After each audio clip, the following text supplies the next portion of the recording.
should be live. So if somebody wants to check the audio there, see if that audio actually worked. Maybe I'm sound louder or normal. Oh, okay, try it again. Sorry.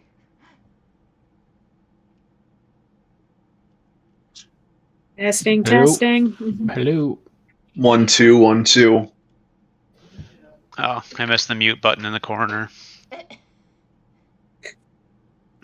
Oh, I was hoping you were checking it, Paul. Oh, I was trying to, but I'm sitting here and I'm wondering, I'm not hearing anything. Tab's not muted. And then I noticed there was a little mute for the actual stream. So, I guess. Oh, I was going to say, so I can hear things now. Wait, Things is here? If Things is here, I'm out. What's things? I know, but Paul can hear him. They're in the walls. The walls of ears. Yeah, you want to talk again real quick, Ashley? I want to check your levels. Oh, yeah. Testing, testing. I'm up all the way, so this is as loud as it's going to get unless I yell. So am I even louder or quieter? 'Cause I can At best, it might be the same. at best. It might be quieter. Okay. All right, let me try the different mic here. All right, how about this mic? Is that any better? Let me move it a little closer even, see if that helps. The closer helped a little bit. So far, that's the best I've heard tonight. Okay. So we stick with the mic instead of the webcam. We stick with the mic. Romeo, if I put this right in front of you, will you push it over? All right. Absolutely. Right. Is that even a question? All right. So we'll start off with a recap. So yeah, I started manually tracking the passage of days on the calendar since the Simple Calendar app apparently never got updated for version 13. So it no longer works. Oh, well. So currently we're in 31 Yardrung is the day and month we're on, if anybody cares.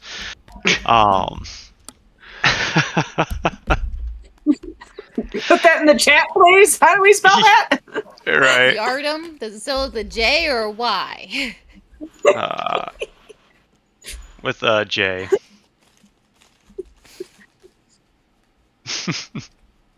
This spring? What's Jardrun?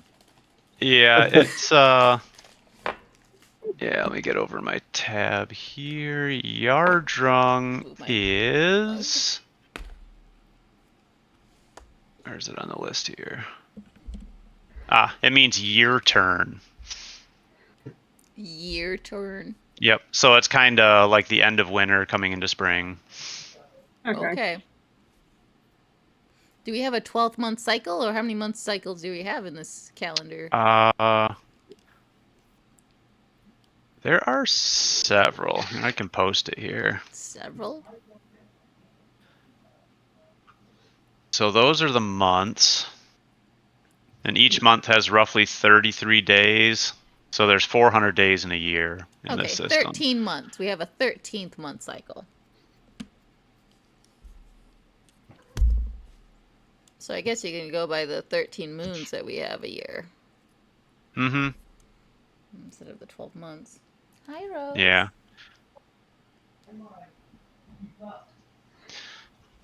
All right. So yeah, last session, we started off on the barge where you were trying to figure out what to do with the captured Stevedore who was trying to kill you previously. So while the party was debating on what to do, whether to kill him, throw him overboard, or hand him over the watch, Carl approached him and offered him indentured servitude contract.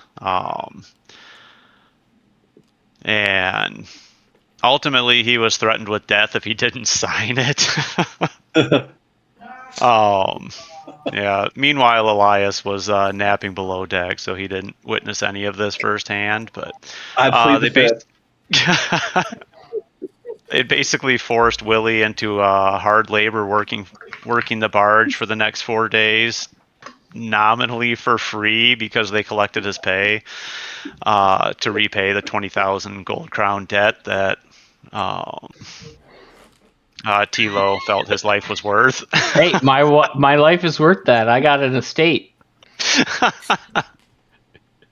I just gotta claim it. Right. And now my henchman's worth that. Yeah, there you go. Whatever his name is. You're right. I already forgot. Yeah. Yeah, we probably should write his name down, Phil. I can't read, so Why is his name doesn't written matter. down? You have the name written down, Anna? Willie Klein. I was right. Yes. I have his contract written down too. I was right. I was like, I think it's Willie. I don't remember the last name, but I think it's Yep. Willie. I was right. I'm excited. Look, Eric, I remembered a name. Yay! It's not my campaign. Good job. Nice. I'm glad you pay attention to other people's campaigns. Oh, don't ask me the other names in this campaign. That's the only name I remember. Like, I continuously have to look up your guys' names too. Sorry. Like, Is this Right. a new map, Paul?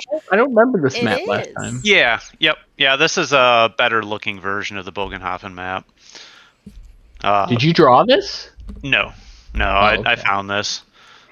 It was a module somebody wrote for. So the original map I had was the one that came with the campaign module. I was just using that. But there's a third-party module somebody wrote for this campaign that just has a collection of maps. So I've been using a lot of the maps from that third-party module because they're color and look a lot nicer than just the stock maps out of the book. So is the south east part of town the Carney Village? Yep. Yeah, outside of the town walls. That's where the Schaffenfest is going on. All those tents out there. Hell of a name. Mm-hmm. Carney Village. Right. Is it like Carnage, but then like some of the letters fell off, Ooh. so it just says Carney now? There you go. All right. So yeah, eventually, after 4 days of being on the river, the barge arrived in Bogenhofen in the morning, and Carl had dispatched Willie along with some coin to try to round up some more members of the Stevedores to enlist them into the tiered opportunity program, as Tilo termed it. And after getting the barge tied up and secured, Josef offered to make introductions to the Rugbroder family while he arranged for his payment and offloading of the cargo. Everyone went along, as it's never a bad idea to have contacts in some of the major merchant houses in the city. And during the conversation, it was revealed that the other 3 major merchant houses have joined a group they called the Ordo Septenarius. It was just kind of a merchant group they created, ostensibly kind of a social club for the merchants of the city. But Rugbroder opted not to join them, and as he has a weird feeling about what they're actually doing, he has suspicions that they're not on the up and up. So he had told you that those other merchant families, the Steinhagers, the Teugans, and the Hagen families, were trying to muscle him out of Bogenhofen. They're trying to take up all of his contracts and outbid him on everything and run him out of town. But outwardly, the Ordo Septenarius, he said, does a lot of charity work. They do a lot of donations to the Temple of Shalia to help the feed and house the poor. And he offered you 5 gold crowns for information any information you can find about nefarious activity that they're up to, and 20 gold crowns if you can find hard evidence that he can bring to the local graph. And after departing his office, Sabinice expressed her desire to check out the local Schaffenfest, the festivities. So everyone decided to head out there. And once you left the city gates, you were greeted with a field of colorful tents where all manner of citizenry were milling about. Everything from urchins to nobles, humans, dwarves, halflings, and elves. There's a little bit of everybody out here enjoying the fair. There was a lot of pens full of livestock and auction rings, a lot of food and beer tents, various people just wandering through trying to sell various wares and foods, different vendors, carnival games, all kinds of stuff. And you guys all tried many of the carnival games with mixed results. Some won some coin, others lost, and Sabinice won a burlap sack unicorn that she is fiercely holding on to. And then from there, they made their way over through the medical section where it was predominantly charlatans selling snake oil type stuff, but you did find one lady called Elvira who was an actual herbalist and had medical remedies that Sabinice got in a conversation with her and started perusing her stocks to purchase various healing poultices and stuff. And Elvira had offered to provide tutelage in herbalism or apothecary skills if she ever finds herself with some spare time back in the city of Weisbruck, which is where she's from. And that is where we're going to start off. So yeah, as you're finishing up your purchases, Elvira does turn to you, Sabinice. Oh, and one word of caution: these remedies I'm selling you are purely for personal use. She kind of winks at you. The local physicians guild in Bogenhafen have a stranglehold on practicing of all medicines within the city, and they can and will pursue fines and legal action towards anyone they find illegally practicing medicine. And by illegal, it's anyone who is not a chartered member of the guild. So just be careful when and where you use these. I will tuck everything kind of carefully into my bag, and I'll give like the smallest of smiles and kind of nod of understood and won't say another word. It's like, yep, message received. I will say nothing. My lips are sealed. And other than a thank you and moving it. Okay. Well, actually, I would ask one question now that I think about it. So, even need to think about that for a second. What of the nuns of Shalia? Are they not permitted to care for the sick and wounded? They can, but their practice comes more from faith and prayers and less from the study of medicine. Okay. So, and so at that, I would kind of nod. I was basically just checking to see if, like, are they doing a stranglehold on even the temple? Of, like, the temple can't treat You're right. Just like, Yeah. wait. Yeah. Okay. She said that was just the local... What guild did she refer to that as? Just the Physicians Guild? Yep, the Physicians Guild. Yeah, and she adds the most of the guilds in this city are like that. They're fiercely protective of their trade. Everything from the physicians down to the stevedores. If they find you're stepping on their toes, so to speak, they will take action. Thank you for your Either advice. legal or violent, depending on the guild.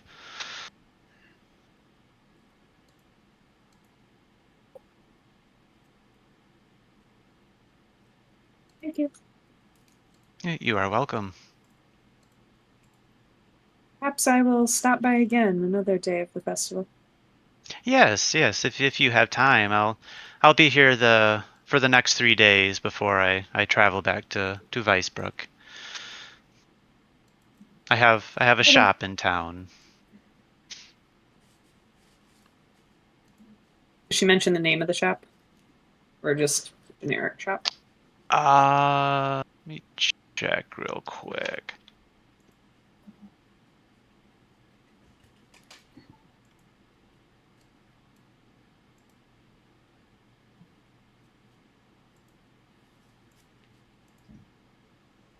Yeah, I feel like it does have a name.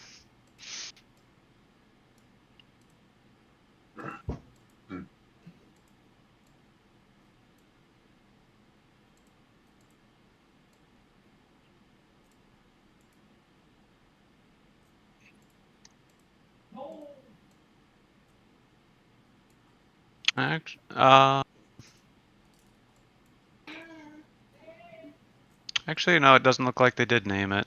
Okay. I'll just name it Elvira's Apothecary. Okay.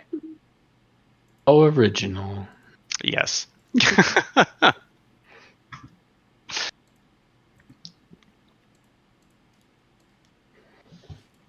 Weisbrook? Mm-hmm. Okay. Right. I would take my wares and my unicorn and start to walk away. All right. My unicorn and I leave. Nice. So yeah, as you guys continue walking through the Schaffenfest here, you come across a large tent emblazoned with the town's coat of arms.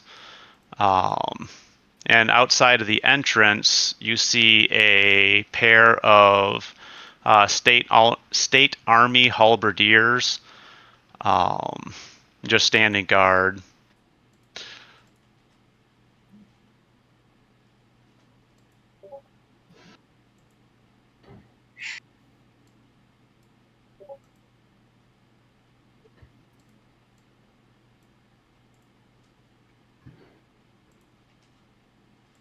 Do you guys just Does this continue look like- past, or? I'm not the talking Does this look- person. Does this look like a shop, or does it look like or does this look like someone's official resting tent? If there's cards. It definitely looks more official. It is a very well maintained tent, and yeah, it has the town's coat of arms on it. What are the people are they wearing out front? They're wearing breastplates with the red and white livery of the Empire. They're enlisted members of the Imperial Army stationed here in Bogenhofen. But it has the town crest on the tent? Yes. What other, do we know what this tent's for? Or is it just, does it seem odd to be here? I don't think you would intuitively know what it's here for, no. But it's definitely, it looks a little out of place amongst all the other tents. This one's a lot more drab compared to all the festival tents around. Interesting. And there's nobody are they trying to be obscure with the tent? Hey, don't come over here? Or is it a... No, the tent's just in the middle of Schaffenfest and has these two soldiers positioned out front, standing at attention with their halberds. I mean, that does seem weird to me, right? Like a giant festival with Imperial guards standing out in front of a tent that just has the town crest. And Right. like, is anybody else like? Does it look like people are avoiding it? Like, No, the rest of the townsfolk just kind of aren't really paying attention to it. They're just continuing on along their way. I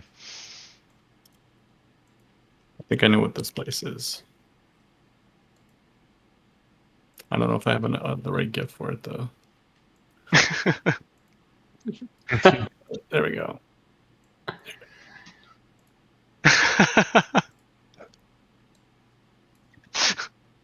Nice. We're in the Matrix, but Right. anyway. Well, I think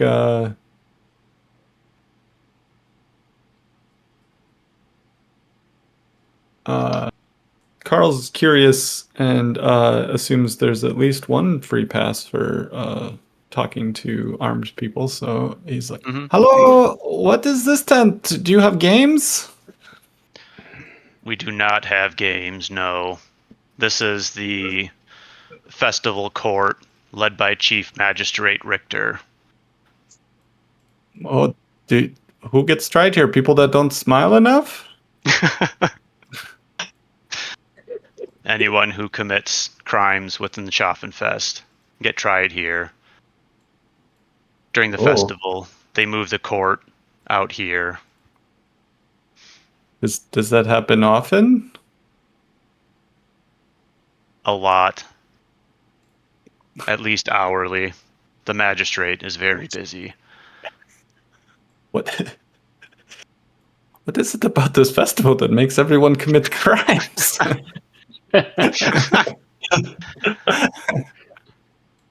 Well, local pickpockets are always trying to ply their trade in crowds such as this.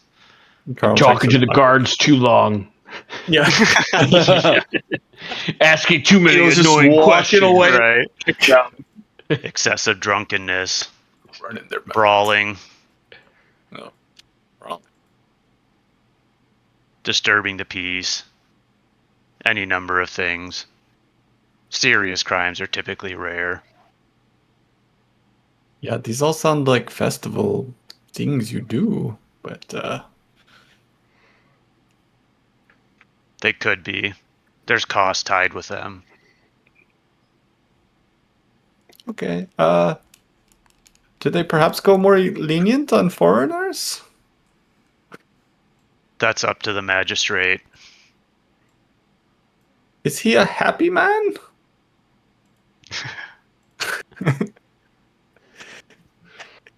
It depends on his mood, but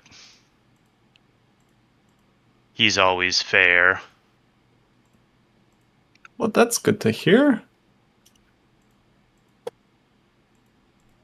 So I'd kind of leave. I guess let me roll and see who may be standing by me.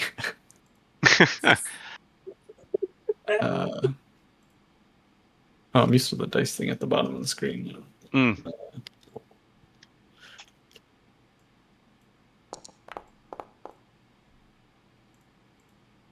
All right, looks like we have Sibenice as the winner. Silent operation. Oh God! No! What do I win now?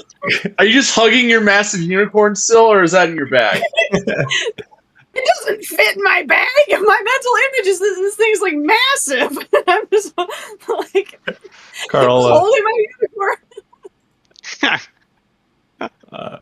Carl leans over to Sabenice and says in a voice that is loud enough for the guards to hear, Sabenice, I think the prizes here are probably terrible, so maybe we should move along. I'll kind of just give you the side eye and just like start walking away. You're right. And if you don't immediately follow me, because if I'm standing there, I've probably overheard your shenanigans. / I just know Carl well enough to know your shenanigans. If you don't immediately start following me, I will reach behind, like I'm holding my unicorn in my one arm. I will grab you by the shoulder and kind of drag you with me. I'm like, no, we are walking away before you dig a hole. Like, I say nothing. Implication of like, you are about to dig your own grave. We're walking away now. Like just smiling and waving at the guards. Have a good day. Happy festival. Nice. And as you guys start walking around the side of the tent, you run across a small area that has a couple stocks, and in one of the stocks, let me share the handout here. You see a very bedraggled dwarf with the sign "Drunkard and Vagrant" hung around his neck, and surrounding him is a group of small children. One of them runs up to you. "Hey, mate, you got any spare crap? We run out for throwing at the criminables." I do not. I hold my. No, I need it.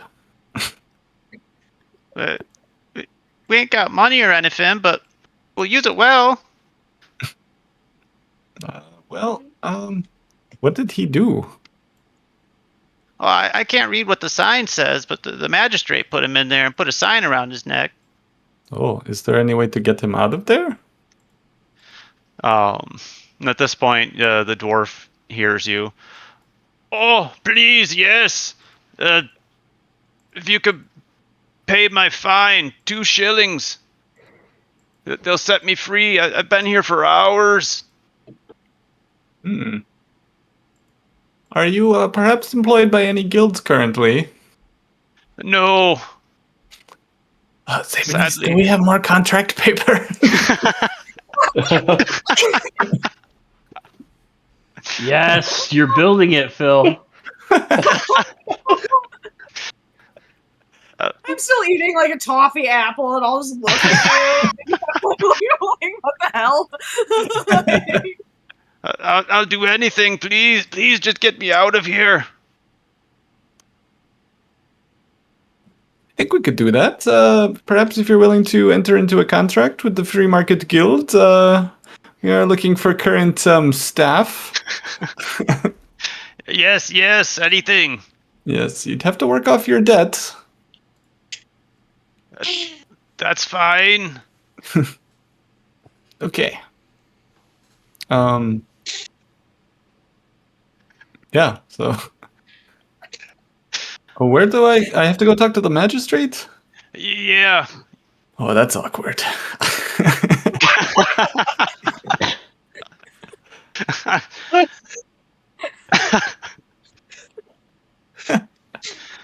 Carl just goes walking back up.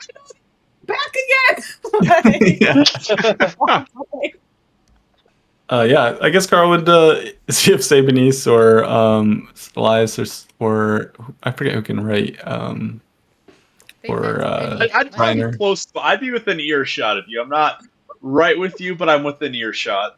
Okay, I'm gonna see who's willing to write up the contract so I can go while I go talk to the magistrate, or while we go talk. I guess we can all go. I'm sure we're gonna get in a lot of trouble. It was like, if you're asking Sabinese, she'd like be because I had said last time that I had bought like meat pies and all sorts of like goodies. Yeah. I would just pulling all my stuff, and I just kind of look at you.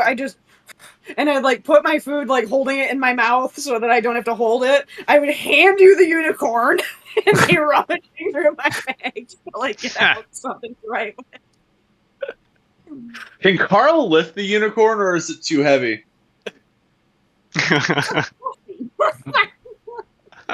Carl's strength. I mean, it's not great.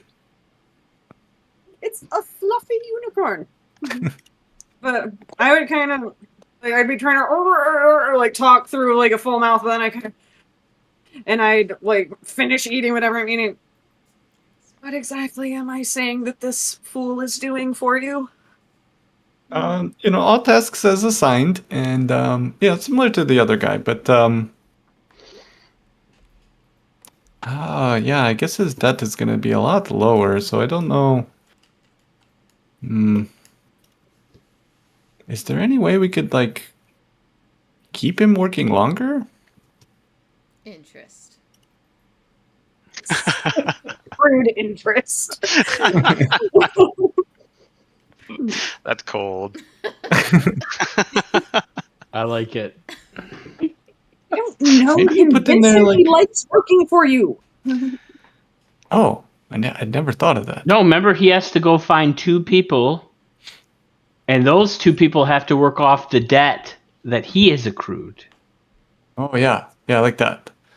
He has to get 2 people to work off his debt, and then he has to find a replacement for himself before he can leave. What's his debt? Are we making it 4 silver shillings because you're paying 2, so he's basically having a 100% interest? I mean, it's kind of up to the magistrates, but, We're making him sign this? And then, No. like, as soon as I'm realizing that you're about to, like, actually hand the magistrate this thing, he's like, oh, hell no. No. No. No. I mean, he says it's 2 shillings, but I don't know what the magistrate's gonna say. He might tell us it's 5 gold. I don't know. Sounds like you should go talk to him first. Yeah. Yeah, I'd go say talk- Carl. I'd say seeing you guys writing random stuff with this guy, I'd probably approach you guys. And like, what's going on here? Oh, we're getting a new employee for the guild. Is that so? I shove the paper at you and grab my unicorn defensively as Elias comes over.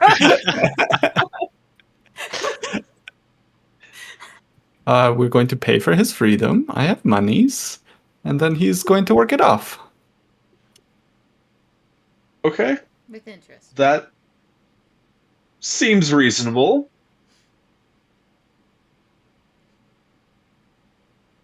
I think so. Hmm. I mean, yeah. Don't really know what I'm going to have him do yet, but we'll get there. Maybe you could ask him what type of work he'd like to do. Yeah, we'll get there.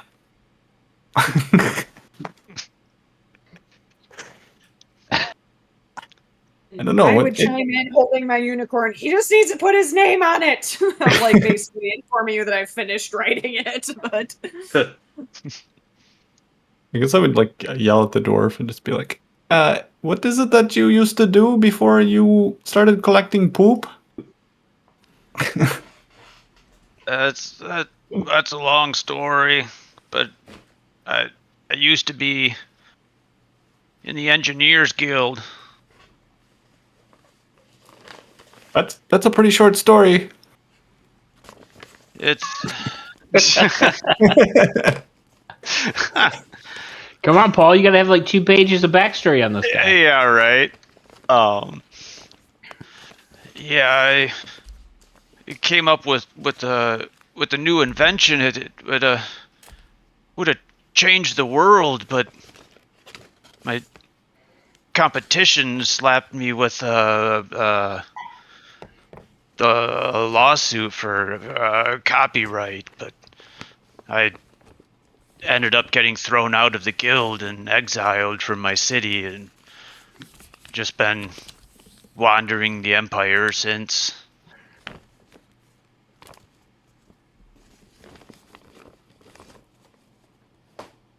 what's your name? It's Gotri Gurnison. I'll post it in the chat for you. Thank you.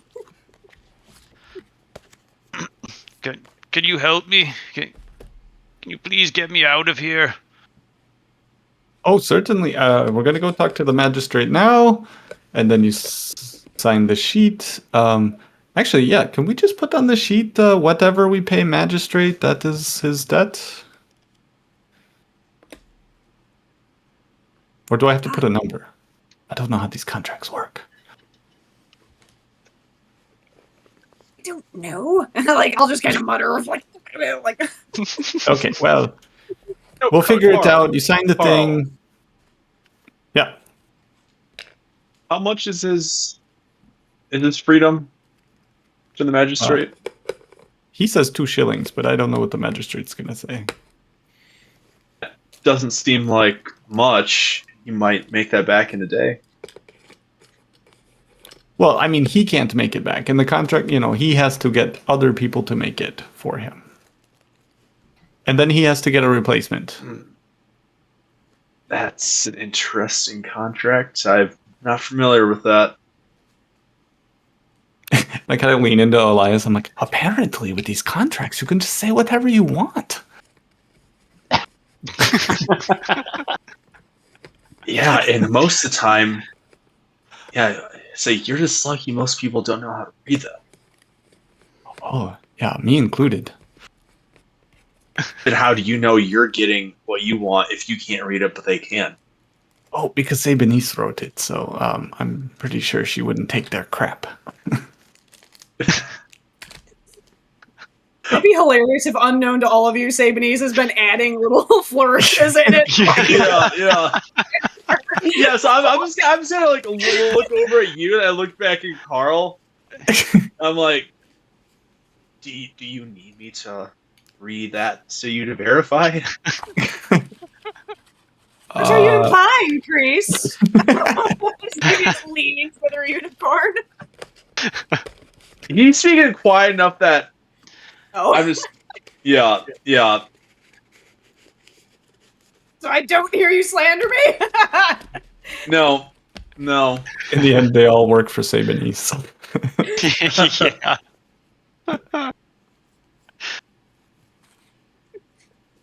Well, no, they have to pay Sebenice before they pay you, which is why it's taken them a while to pay you back.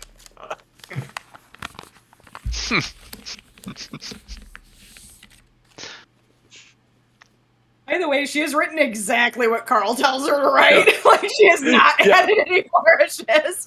Like, yeah, I tell you, Carl, like, just the thought.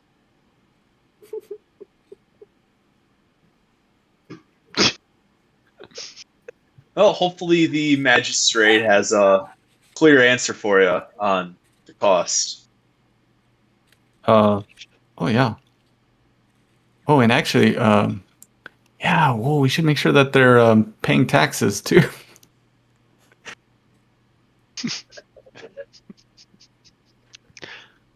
Reiner should get the first cut. Yeah, it's always good to keep your local tax collector happy. Especially this one. Like, they get all their equipment from the local store. Me. They have to pay Sebenice's cut and Reiner's cut and make a donation to the church.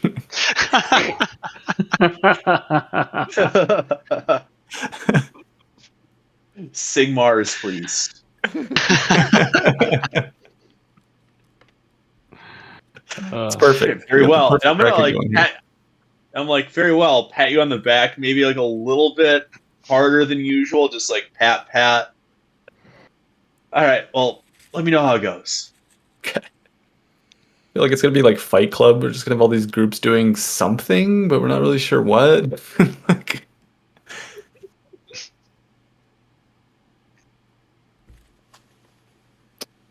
Carl Durden. That's All right, let's go talk to the magistrate. All right. So you approach back to the tent flap again, and the guard looks at you. You're back again. Oh, yes. I found out there is a game that this tent has, and that is buying dwarves. So I was wanted to talk to the magistrate about freeing that gentleman out there. Oh, that vagrant. Yeah, head inside. Right. When you Go ahead and... Okay. When you step inside, there's 2 more halberdiers who are on guard in here, and then you see sitting on a chair on a small platform, a gentleman roughly in his 50s, with neat gray hair and pale blue eyes. Yeah, he looks like he's trying hard to look stern, but he can't really conceal his basic good nature and kind-heartedness. He's wearing a marvelously crafted lawyer's wig, nice and powdered, and he is slightly overweight. Yes, can I help you? I am here about freeing the dwarf, Oh. settling his debt. That vagrant, yeah. Yes. His fine was levied at 2 silver shillings.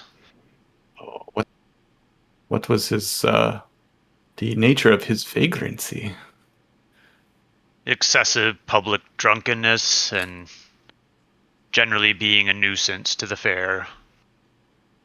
Oh, that sounds terrible. 2 shillings. Wow, that is you went a light on him. I think he really did probably, 6 shillings really worth of vagrancy, and you. David's only- just look at you like, what? The reverse negotiation. You're right. I mean, we'll pay the 2, but really, if we were to write it down on paper, it would be 6 shillings. Yes, that's. I levied the fine at 2. I know your mercy it abounds. I'll just slam my hand on his arm very tightly. Are you asking to pay more? No, but I am asking if I were to write it down as the legal representative that you are, if we were to say that it was a 6 shilling offense, but through the mercy of the courts and this fine magistrate here, you levied 2, I would be happy to pay the 2 and work with the gentleman on making his payments back to the community. Whatever helps you sleep better at night. It was recorded in the town ledger as 2, and that is what it will stay. So if it... Okay. I will start, 2 shillings, girl! 2 shillings! And just, like, vice gripping your collarbone. Okay, 2 shillings, 2 shillings it is. I'll just hiss in your ear, I will write down 6 on the paper. Like, I'll just like, whisper hiss that at you. Like, Nice. Okay.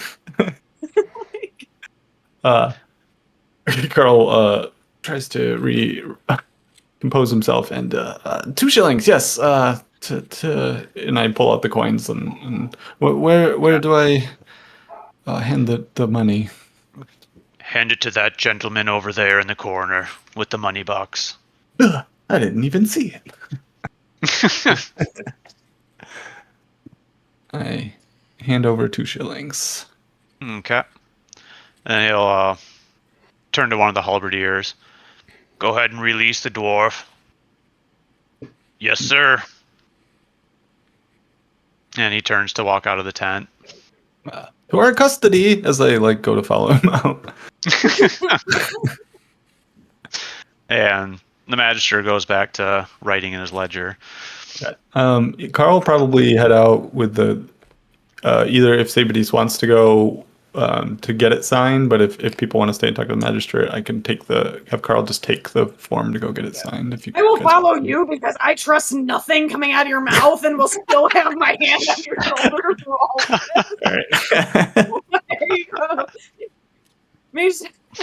I just have this incredulous look on my face, which I usually don't have much of an expression, but for some reason, the things Carl says usually can evoke an expression on my face as in complete disbelief of like, I'm basically babysitting you. Like, I have the look of Scar in The Lion King of, I'm surrounded by idiots. You cannot be allowed unsupervised, and we'll go with you. Little does this dwarf know, I almost got him executed, probably. His crimes are much worse. Right. Well, did you know he actually also, I've heard he did this. Yeah. Did you go through that? Dwarf's like, am I free now? No, actually, you're going to be executed, and the gentleman who was talking to you is now in prison.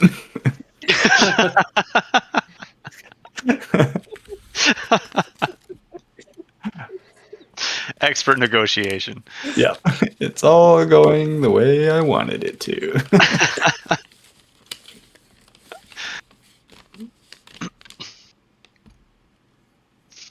Okay, so the halberdier heads over with fishes a key out of his tunic and unlocks the stock and lets the dwarf free. And first of all, you're welcome, and I need you to sign this document here. The first thing he does is he throws his arms around you and just hugs you, and he is very foul smelling. And he's just... I will release your shoulder and I will sidestep holding my unicorn and just stare at Yeah, as some rotten fruit gets... I'm just standing off back in the crowd watching all this go down, by the way. I just want to make that clear. Right. Yeah, so some rotten fruit and vegetables end up on your tunic as he's, like, incoherently babbling in your ear, just like, thank you.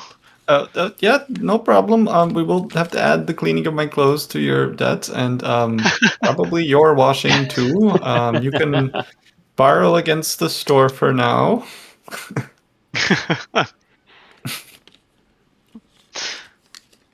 Just please sign here. And I try to give him part of my tunic or something to clean his hands, so save me the spared from the worst of it. Nice. But what is all this? Oh, you work for the Free Market Guild now? Okay. What does that entail?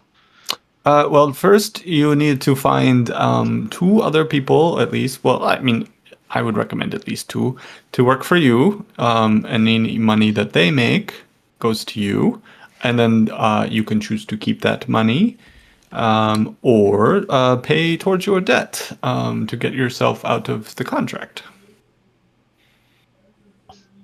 Money is good. I can buy more drink.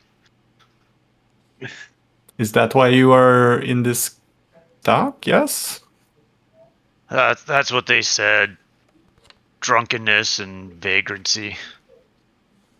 But I'm a dwarf. I can hold my liquor. You do say that, but the second thing you asked me about was drinking, so I think maybe you have a problem. I just need a drink to clear my head. I really doubt that. Yeah. Probably the thing you would want to do is get cleaned up and find people to work for you so that you can drink. Well, I don't have any money to do that. Well, I don't know if I trust you yet because you talk about drinking right away again. Lots of concerns.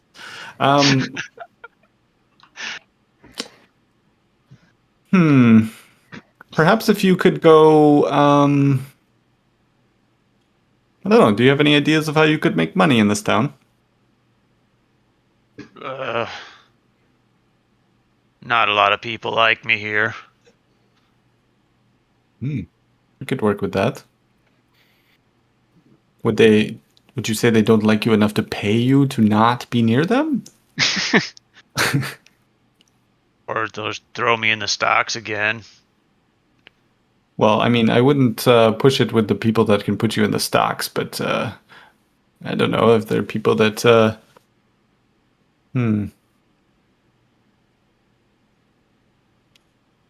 would pay you to not be there. I don't know, maybe.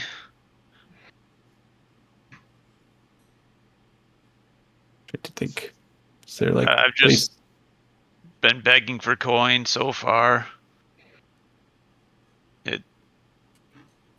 It seems to be working somewhat. Yeah, You said you were an engineer, yes? Yes. My invention Okay. would have. Your invention that would change the world. Yes. Like, I'll kind of cut him off of yes. So, is there anything? So, your savior here, and I'll clamp a hand on Carl's shoulder again. So, with the Free Market Guild, he sells things. So, are you able to make anything that he'd be able to sell? If I had a workshop, maybe, yeah. But I'll look at Carl. they took my tools. I have nothing. Well, is there any workshops in town we could go talk to? I tried when I first got here. Well, yes, you tried, but you're terrible at this. We are here now, so perhaps we can help.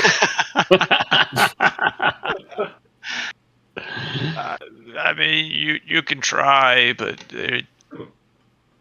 they told me in no uncertain terms that I was not welcome. Oh, who said that to you? The Metal Workers Guild. Are they part of that, what is the thing, say beneath Elias, Reiner? The thing we're supposed to investigate. The Ordo Septenarius? Ah, yes. Are they part of that? I don't know what that is. No. Well, I think we're supposed to find out, right? So we should talk to them anyway. Maybe we go talk to them.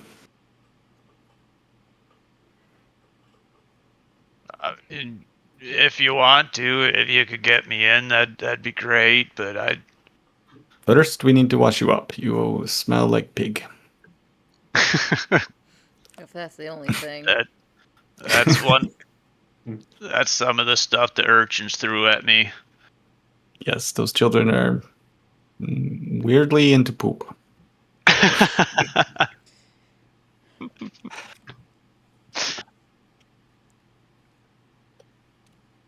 And he goes to hug you again.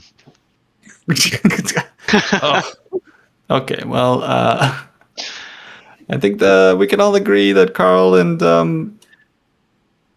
what's his name again? Atri. And Atri need to go to the bathhouse. So yes, we're gonna go get cleaned up. Okay.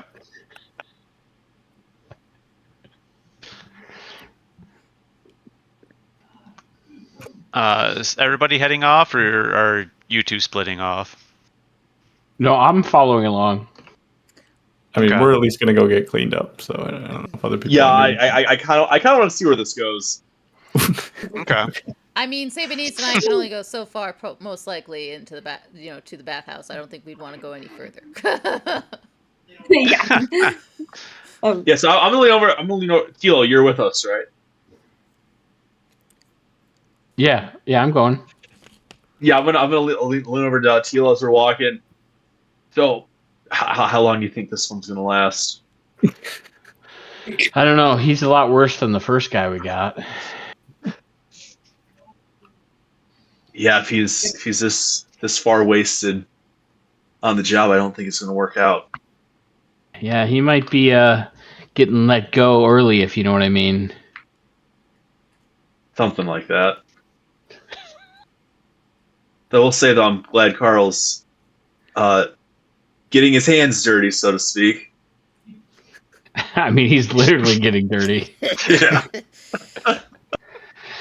I don't know if this one's worth it.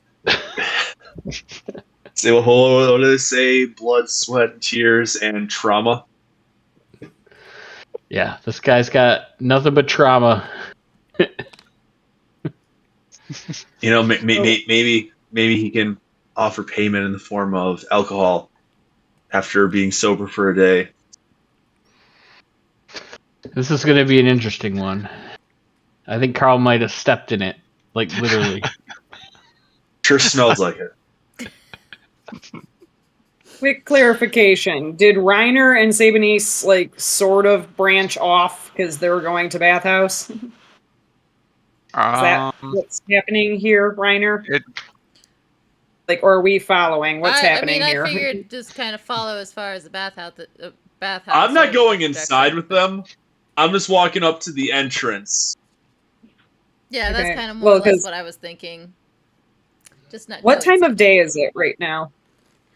At this point, it's probably, I'd say, mid-afternoon.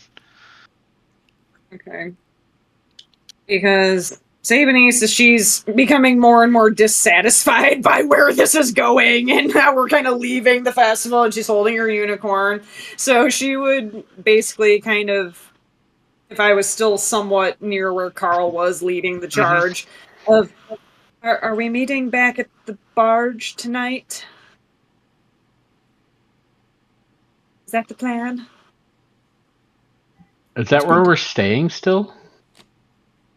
We're offered to stay there for free. Okay. I mean, I'm all about the free terms and conditions there. I mean, we did almost get murdered on that barge. It might be time to maybe find a new home.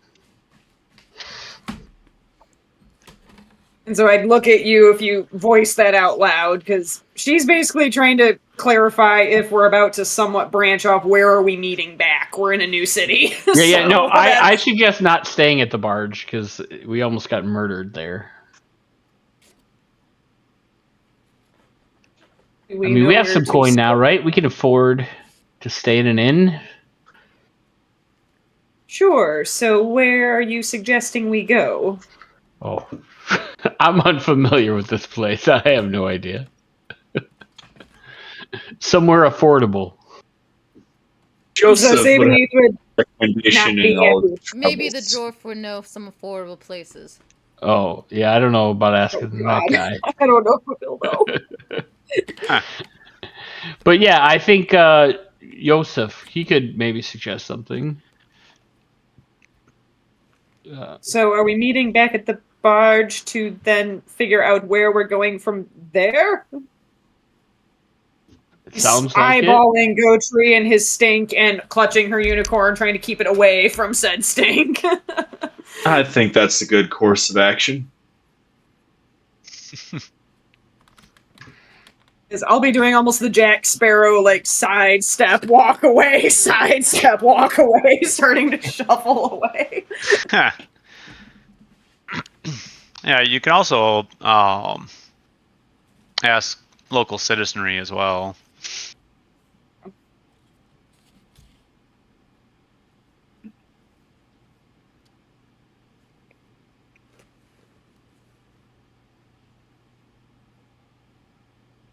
What is the group deciding to do before I say Sabanice walks away? I was like, are we meeting back later at Yosef's barge just to then reconvene because we know where that location is? Are we reconvening elsewhere because we're going to ask citizenry about where to stay? What do we want to do? Carl's good with meeting back at Yosef's barge. Yeah, I'm also... That works for me. Let's do it. Okay. Sabanice has exploration she would like to do and starts shuffling away with her unicorn back towards bright tents. Right. So as you guys are finishing up your conversation, there's a man in bright, clashing colors, gets up on a small podium just down the lane a little bit from you, and he starts calling out, "Roll up, roll! In just 1 hour, you will witness the most original and astounding display of zoological curiosities ever placed on exhibition in the entire length and breadth of our glorious empire. Welcome to Dr. Malthusius's Zoocopia, gathered together for your education, entertainment, and edification from the far corners of the known world at incalculable expense. The unusual, the bizarre, yes, even the faintly disgusting. You will never see its like again, my friends, not if you live to see 1,000 years." And he just kind of keeps repeating through his pitch. Man, this guy, is he like Carl's brother? Brother from another mother.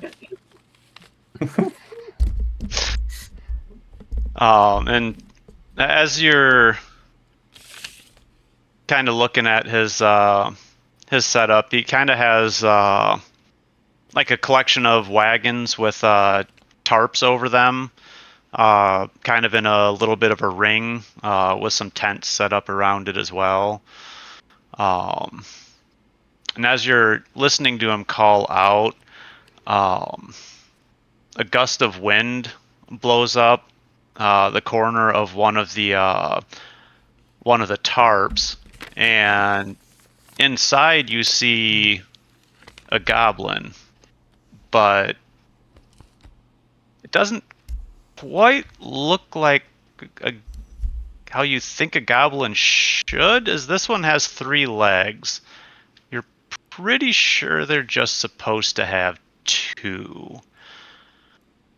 And as the tarp is starting to come loose, dwarf darts over and starts trying to secure the tarp, and the goblin yelps and starts yanking on his chain, and you hear a metallic pop as the collar around his neck snaps, and everyone just stops for a second, and the goblin, being a quick, nimble creature, is the first to recover, realize it's free, and darts through the bars of the cage and starts darting down the street in the least populated part, which is straight towards you guys.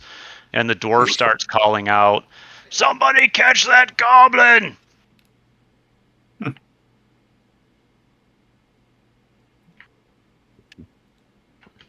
Okay. And we wonder who's going to catch the goblin. Are we all still together, or is this Yeah, Sabinese breaking off? No, you're all still Well, together. I'm at this still point. here. I was starting to awkwardly sidestep, but I'd still be here. And I just say, when I see a goblin, I am laser focused on that thing as it is coming towards us. Oh no. I'm going to turn to my the... backstory, Paul! Yeah. I say, You "Dwarf, get to actually work." set down the unicorn now? I will look at the unicorn, be looking at the goblin. I'll be kind of and I'll be like trying to tuck it like into my like strap of my backpack so that it's secured to me. Yeah. I'm not setting down. There's like legs of the unicorn up above her shoulders and 2 by the side. Right. I almost want to. Sabinese is contemplating. I should make this into my backpack if it's made out of a burlap sack. Nice. But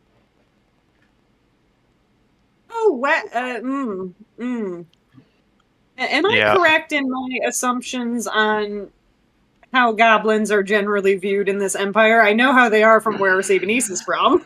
Right. So in general, the entirety of the greenskin race, both orcs and goblins, are very brutal and warlike, and they're not really on friendly terms with the Empire. They like frequently try and conduct raids against border towns and such.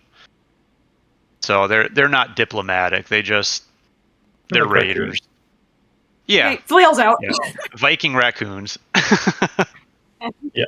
Tiffany says her flail out. She's ready to go ape shit on this thing. As it's Oh, no. Yeah, and the dwarf sees that, and he starts calling out, "No, don't hurt it! A reward for capturing him alive!" The conflicted. I'll get at the rest of the group, and basically he told me I can't hit it kind of look on my face. Who said he's your boss? He's not the boss of you, Sabanese. I'm giving the exasperated look of like if I want it, I have the, very much Confliction. the look that I want to hit it. Oh, Being no. told I cannot. So as it starts trying to dart through your position, anyone who wants to try to catch it can make a challenging melee brawling test. Oh, why not? Or if you have something else you Yeah. want to do. Can I try to Where crit is it? Yeah. where do you find the Sweep the brawling leg. at? Yeah, we could try doing You that. said brawling? I don't have it trained, so it's a Right, so- melee brawl is a trainable skill. You could have gotten it from the boatman Yep. part that So- Paul offered for double XP. But Yep. Too So late. And if I don't have brawling? So it's still in the basic skill group, so you can test it with what your just default weapon skill is with no upgrades. So how would you do Wait, so that just the Oh. unarmed? Oh, yeah. Yeah, it's just the unarmed. And I use my whip that I was given as a coachman to try entangling him because it says I can do that with a whip. Oh, Like, yeah, can sure. I try to entangle? mm-hmm. Okay. And challenging, you said? Yes. Okay. Wait, I think I actually have- All right, so you're trying to tangle him in the whip. Tilo's trying to trip him, and what were you doing, Elias? I'm trying to grapple him. Okay. Why does it still show I'm like against everyone? It's so odd. Right. Yeah, I don't know why it's doing that. So I also have. I The picked game up a- knows you have tension with the Sigmarite priest, I guess. And me. It says Anna won against Tilo. 4 Oh, success yeah, right. levels. It's because I've been trying to heal you the one time, and so I think it's like trying to. So what's going I on? also have a whip. Could I? I think Oh, I picked that okay, up off somebody sure. else. I could just try to. Are you trained with it? But I don't. How do you know if you're trained with a whip? Because it'll show whip and entangling in your skills, advanced skills. Advanced skills. Let's see, skills. Yeah, it's ranged entangling. I guess I didn't know that was a thing. I have range bow, Okay. but Um. I didn't know there was range whip. So Yeah. Let me check real quick. that's good to know. Because I Have it is because it's a coachman skill. I think mine was range basic, and I just left it with bow. But Okay. Yeah, because I think it might fall under. So, like, some weapons have like specific penalties levied if you don't have the skill, but some you just test it what your default weapon skill or ballistic skill is. I'm looking up to see if the whip is one of where the whip falls in that.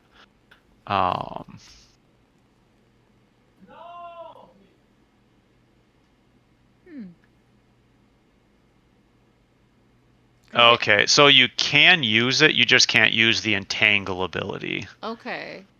So then, never mind on that. Interesting. So just an unarmed attack, I guess. do the same thing that he's doing. Let's see here.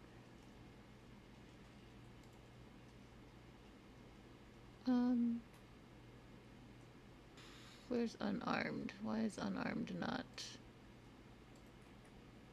I see that, but I don't see unarmed.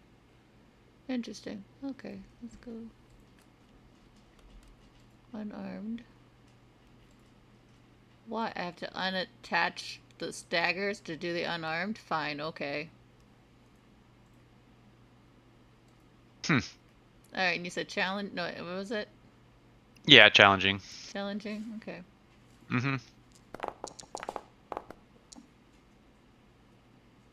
Oh, yeah. So, you are also quick and nimble, and as the goblin is trying to dodge through everyone else, you're able to, well, I guess, describe how you want to capture it. So, I, see everyone else diving and trying to get the goblin, and, what I'll do is I'll stick out, like, I kind of see where the goblin, height the goblin, I'll stick out my arm, and as it runs into it, I'll just kind of close, my arm around, and it's now in a grapple. Okay. You're clotheslining it? Yeah. Like you're just doing a... Yep, just clothesline. Nice. I always get my man, or always get my guy. Oh, you like playing fetch with the hairpiece? Okay. Yeah, and I have a handout for the goblin here too I can show. Yeesh. Good girl. All right. So yeah, after you capture it, Dr. Malthusius and the dwarf both rush over to you. The dwarf takes the goblin from you and puts another collar around its neck and leads it back off to the cages. And Dr. Malthusius is, oh, thank you for saving my exhibit. He fishes a coin purse out, and he hands each of you a silver shilling. Here, take this as a reward, and if you come back in an hour, you can get free admission for the show. Well, I'll come back in an hour for sure, so just remember that, I guess, that I'll be coming back. But where'd you go? But yes, thank you so much. Yes. I feel like I... And yeah, Oh, no, I'm just like, as he walks away, I'd be like, he must be feeling generous. I didn't ask for the tax and, like, the tax on top of that, of collector's fee.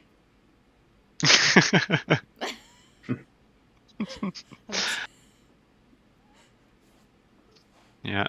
So the dwarf brings a goblin back to the wagon and fastens the chain back into the cage and refastens the tarp, and Dr. Malthusius goes back to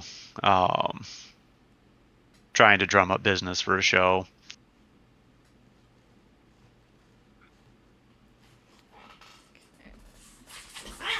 Hold on a second. Get off of her! Okay. Aggressive cat noises. You're right. It's kind of how the Goblin Showdown sounded. So the more observant of the group would have noticed Carl looking back and forth between the goblin chains and like the dwarf, and like kind of scratching his chin and thinking. Oh no. I will say, after Sabinace is given her coin, like, she would have been just like absolute rage eyes watching this goblin, and she'll kind of palm the coin. She does not put it in with all her other coins. Oh. She is mixing the coins and just staring. With just gritted teeth and rage. Oh.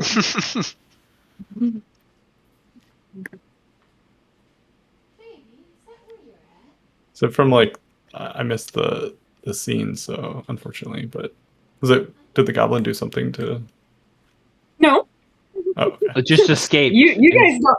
Savini's wanted to kill Just it. escaped and Savini's wanted to kill. Well, she wanted to kill it. Let's be honest, but she was just going to badly injure it to give it back to these people. But like they were no, don't kill it, and she has the look of why on her face, like what? But no, none of you would know where that aggression is coming from. This is the first goblin we've encountered as a group. Mm-hmm.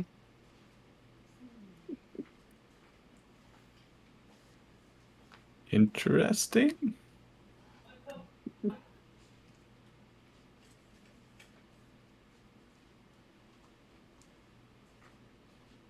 All We're right. told to come back in an hour and we can get free admission to the show, Carl. Ooh, that sounds fun.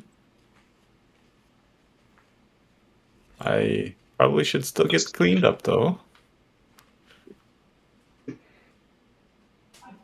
Yes, I think you should do everyone here a favor.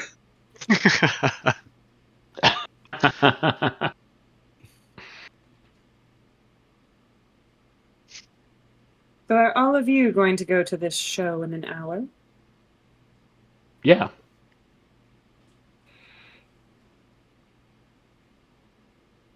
I'm undecided.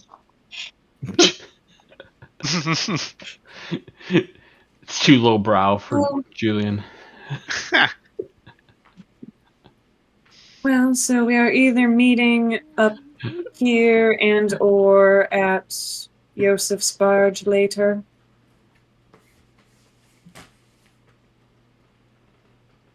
He's asking. Is that plan? Yeah, I want to go to the show. you. I'll meet you in the Sidestep. show. Yeah, after the show, we can go to the barge. Yeah. Yeah. And I'll kind of look in the direction of Gotri and all the stinking fruit and otherwise still on him, and we'll just kind of stare for a second and again go back to my little Jack Sparrow, like walking away, sidestepping away. Nice. Re-clutching my unicorn that I'd slung over my shoulder. Okay. Sabinese has someplace she would like to go in a while, but we can get to that. Yeah. Sounds good. So yeah, are you guys just going to try and find a bathhouse in the town? Is that the plan? Yeah. Okay. Or whatever they have as far as facilities to get cleaned up. Yeah. Go ahead and make a easy gossip check. Okay.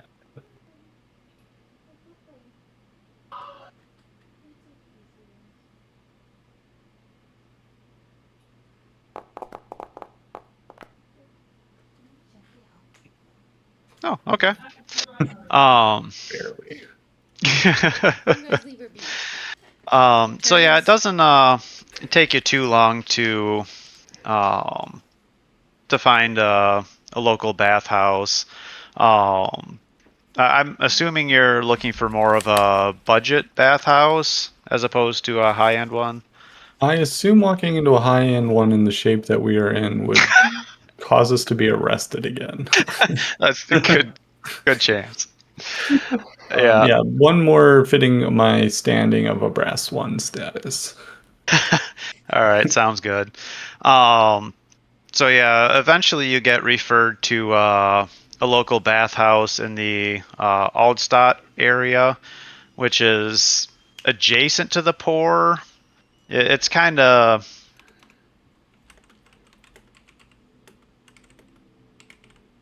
It's affluent enough that it has bathhouses, but it's still a fairly poor area of town. 1 silver, actually. So yeah, it doesn't take you too long to find one. The local keep tells you it's 1 silver for a bath. Okay. I would pay a silver for myself and for what's his face goes on his tab. Okay. And I would toss in an extra brass penny as our addition. All right. Well, thank you, my lord. I guess while we're in the bathhouse too, I would ask around about this magistrate that Oh we yeah, talked to. See if I can get any more information Sure. about him.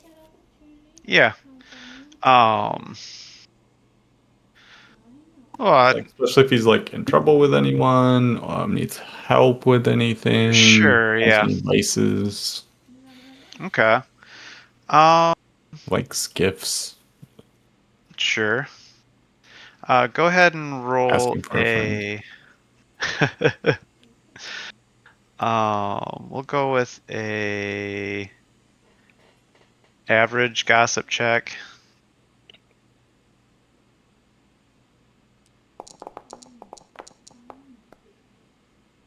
Oh, yes. All right, yeah. They like me Okay. here. Right. Well, The yeah, group's not around to temper my full charisma. right.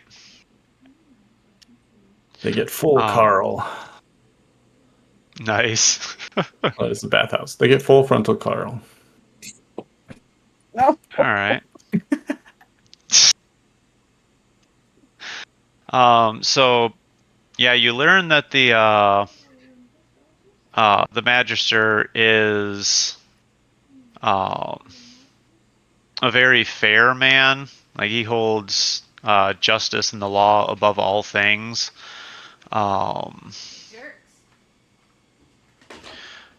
Not.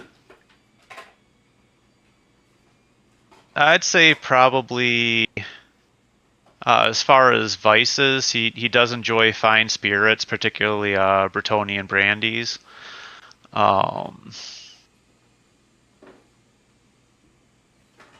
And he's, as far as the bathhouse keep knows, he doesn't have any love interests that he's aware of anyway. Mm-hmm. Kind of keeps to himself a lot. No, so no love interest, likes brandy, but doesn't really have any vices. Right.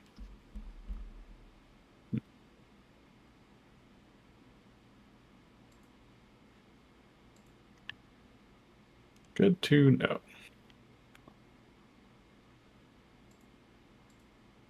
For no reason in particular.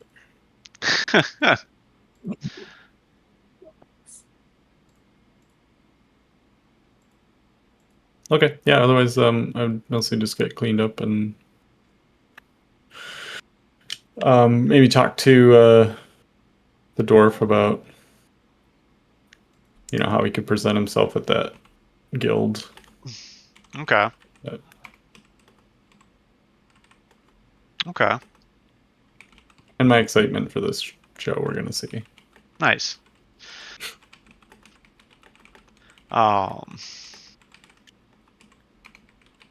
So yeah, the dwarf was also given a silver shilling as well. Oh, okay. Does he choose to keep it? So far, yes. He pocketed it when it was given to him. I would, remind him of his debts that he owes, but he's welcome to, keep funds for helping him facilitate making more money. Okay. Well, thank you. I could use the silver. So what happens now? Well, stay close, and we're gonna find what other work we can find for you. I have other employees as well, so perhaps we can put your heads together, and you're really coming in on the ground floor of this free market guild. Oh, The all right.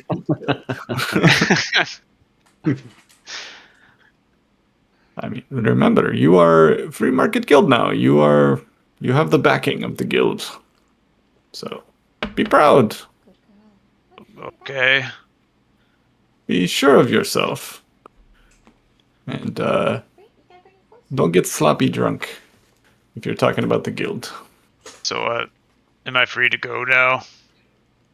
Where are you planning on going? Back to the Schaffenfest. No, you need to follow me.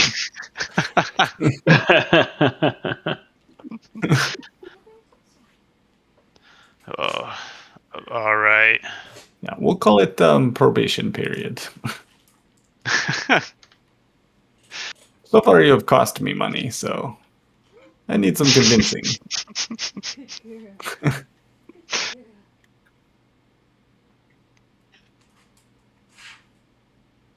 Well, so where are we going then? Well, first we're gonna go see this goblin show. I mean, it sounds pretty cool. All right. And then I suppose. we'll go from there. The people I travel with tend to find all kinds of opportunities. Okay. Does that mean we're leaving Bogenhaven on a barge? No, Where we've to? been asked to investigate some things around here. Okay. Why are you so eager to leave? I'm just asking you where we're going, what we're doing. I know, that is why I'm concerned. Well, you say I can't go get a drink, so I'm trying to figure out what we're doing. You follow me. Right. That's what you're doing. All right. So, are you planning on just heading back to the Schaffenfest now at this point? Yeah. I mean, I think Okay. wasn't the group talking about meeting somewhere, or was that? Yeah, at the show. Goblin Yeah. show. So was it just you and the dwarf that went to the bathhouse then, or did everyone else tag along? Well, other I than Sabanese, of thought course. they were all splitting off because they didn't want to go have a bath with a smelly dwarf. But Okay. So we'll cut to Sabanese then. Okay. Due to the general layout of this city, because I've traveled a lot, I feel like Sabanese has a decent knowledge of how cities are arranged. Would I have a general idea of where to walk to be near the temples? Yeah, I think so. Or to Typically, locate the temples? yeah, Okay. yeah, it wouldn't be too hard to ask around and find out where the temples are too. And due to what she heard, like the guards talking about pickpockets and otherwise, I would deliberately take routes that are well traveled. I'm not taking back alleys as I'm walking through town. Sure. FYI, DM, I'm not taking back alleys. Do not jump me in a back alley. I'm walking through well-lit, well-traveled areas. Right. So I am looking for the temple with symbolism of doves and bleeding hearts. Okay. Let's see. Let me scroll down to that section here.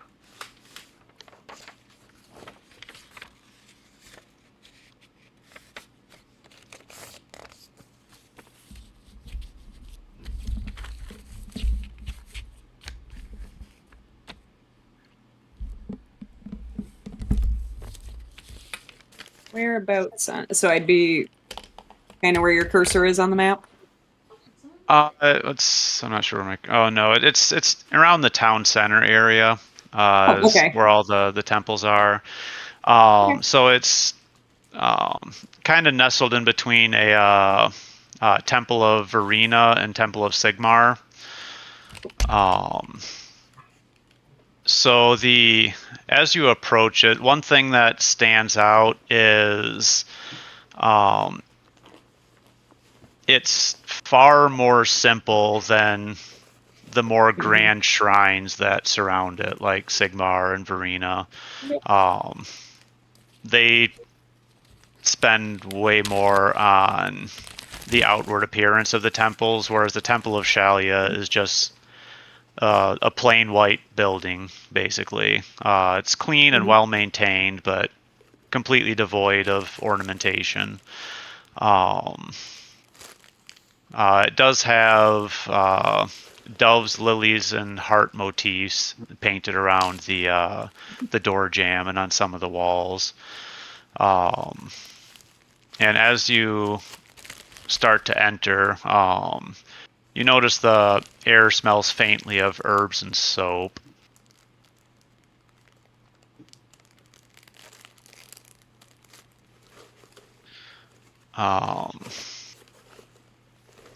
Would this be late afternoon, a time I'd be interrupting prayers, or do I hear singing or anything? No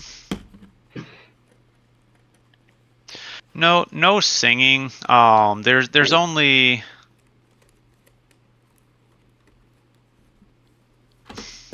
there's one nun who's in attendance. Her back is towards you. She's wearing a white gown, and she's administering care to someone who's laying on a stretcher. But she is humming a tune. And it's a tune that you remember from your childhood. Some of the Shalian nuns would often sing it. Mm-hmm. I would kind of listen for a moment, perhaps with even my eyes closed. And if she doesn't notice me, I would very quietly, so as not to super startle her, in Bretonnian, I would ask, "You need any assistance?" And she'll turn around and kind of stop with a start and stare at you. "Ernestine?" And her voice trembles. "Oh, merciful dove, you're alive?" And then her face changes. "Oh, no, of course not. You just look just like her." All the blood drains from my face instantly. We all got doppelgangers, guys. This is the world just- of doppelgangers. Saban needs his sucks. I mean, none of you were around last time, but I was asking people if they'd seen anyone with my face. So, is she speaking in Bretonnian to me? No, she's speaking. She's in, Yes. Okay, common tongue. Yeah, Riekspiel. Do I recognize her? You do not. Where the dog? You know Ernestine? Yes, we are both at the monastery together, training to be nuns of Shalia. This has been years ago.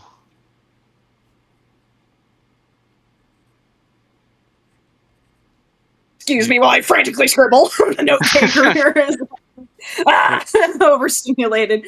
I'm sorry. You look very much like her. Are you related? She's my sister.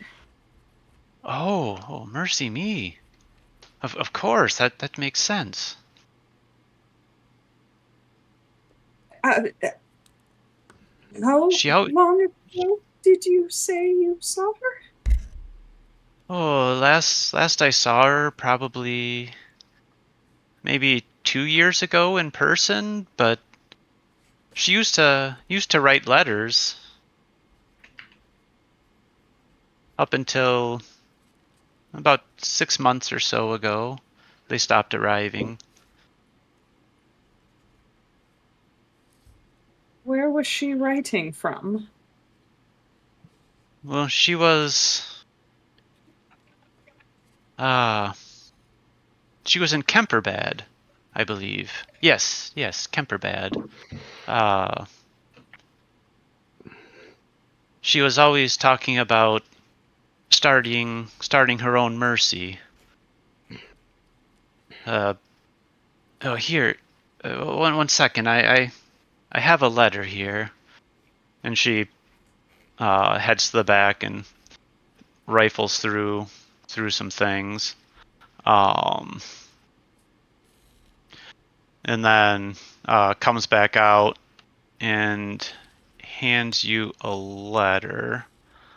I'll post it to you here. I'll just post it in Discord.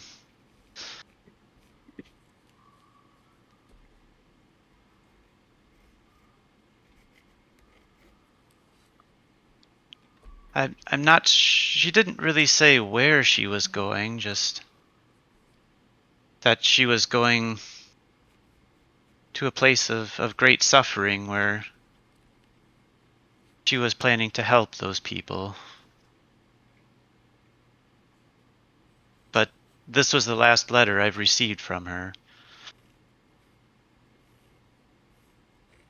So I would read it in disbelief about 10 times just because I'm just because like Sabines came here for entirely different reasons and I was like, like I was not expecting this. Right. She always wondered what happened to her sister. You were separated at such a young age. Yes, I've been looking for her for quite some time. As she was you.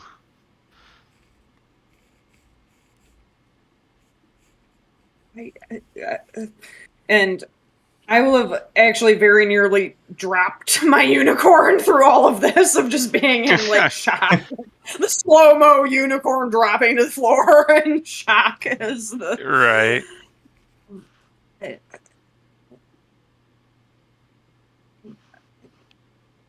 I'm sorry. And like I will be incredibly overwhelmed and just like almost struggling to breathe and will actually perhaps even lean against a wall as I'm like trying to read and maintain composure and struggling. Okay. I'm sorry, I actually came here on separate business. I was not expecting this.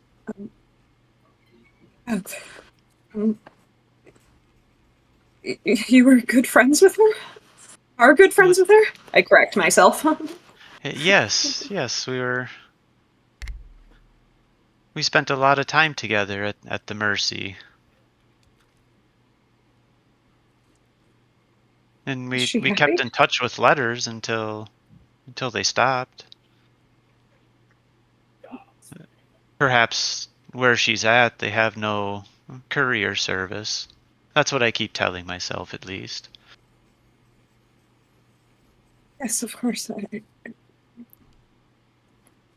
She's happy in her work.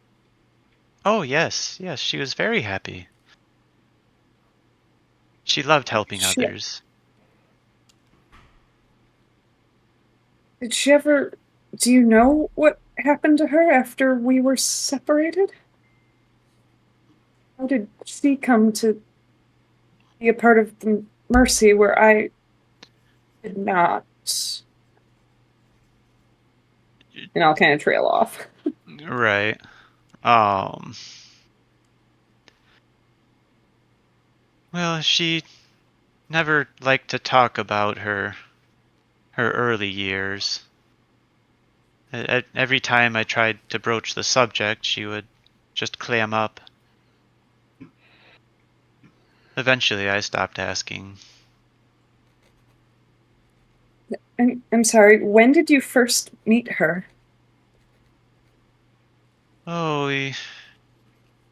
I first saw her maybe 6 years ago. Then we studied at the Mercy for several years before we split ways. I came to Bogenhafen and she went to Kemperbad. Did you meet in Altdorf? Where did you two meet? We met at the Great Hospice, north of Altdorf. That's the primary holy site for Shalia in the Empire. Everyone who studies under Shalia typically goes there for a time. Yes, of course.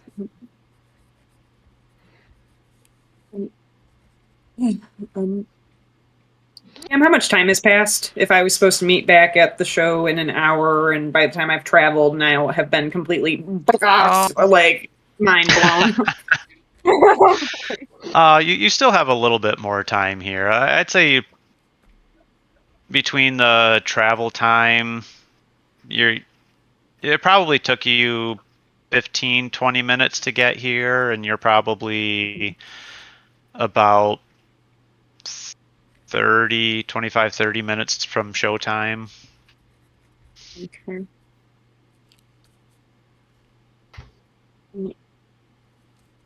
I'm sorry, I'm asking so many questions. You must think I'm rude. Oh no, of course not. This is your sister.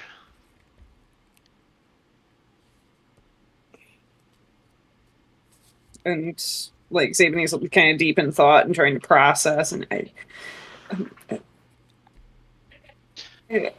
going to be in town for several days for the festival. Can I come back and talk to you further? Yes, of course.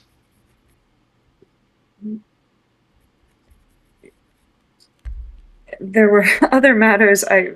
Some of my traveling companions and I had other matters I had hoped to discuss, but I do not know that now is the appropriate time, given what I have just learned. Of course. Take whatever time you need. Is there like an offering, like box for the poor or otherwise anywhere in this room? That's how far away from me? Like, is it relatively close to where I'm standing? So is it by the door as I walk out? Yeah, I'd say so. It's going to be somewhat near the entrance. Okay.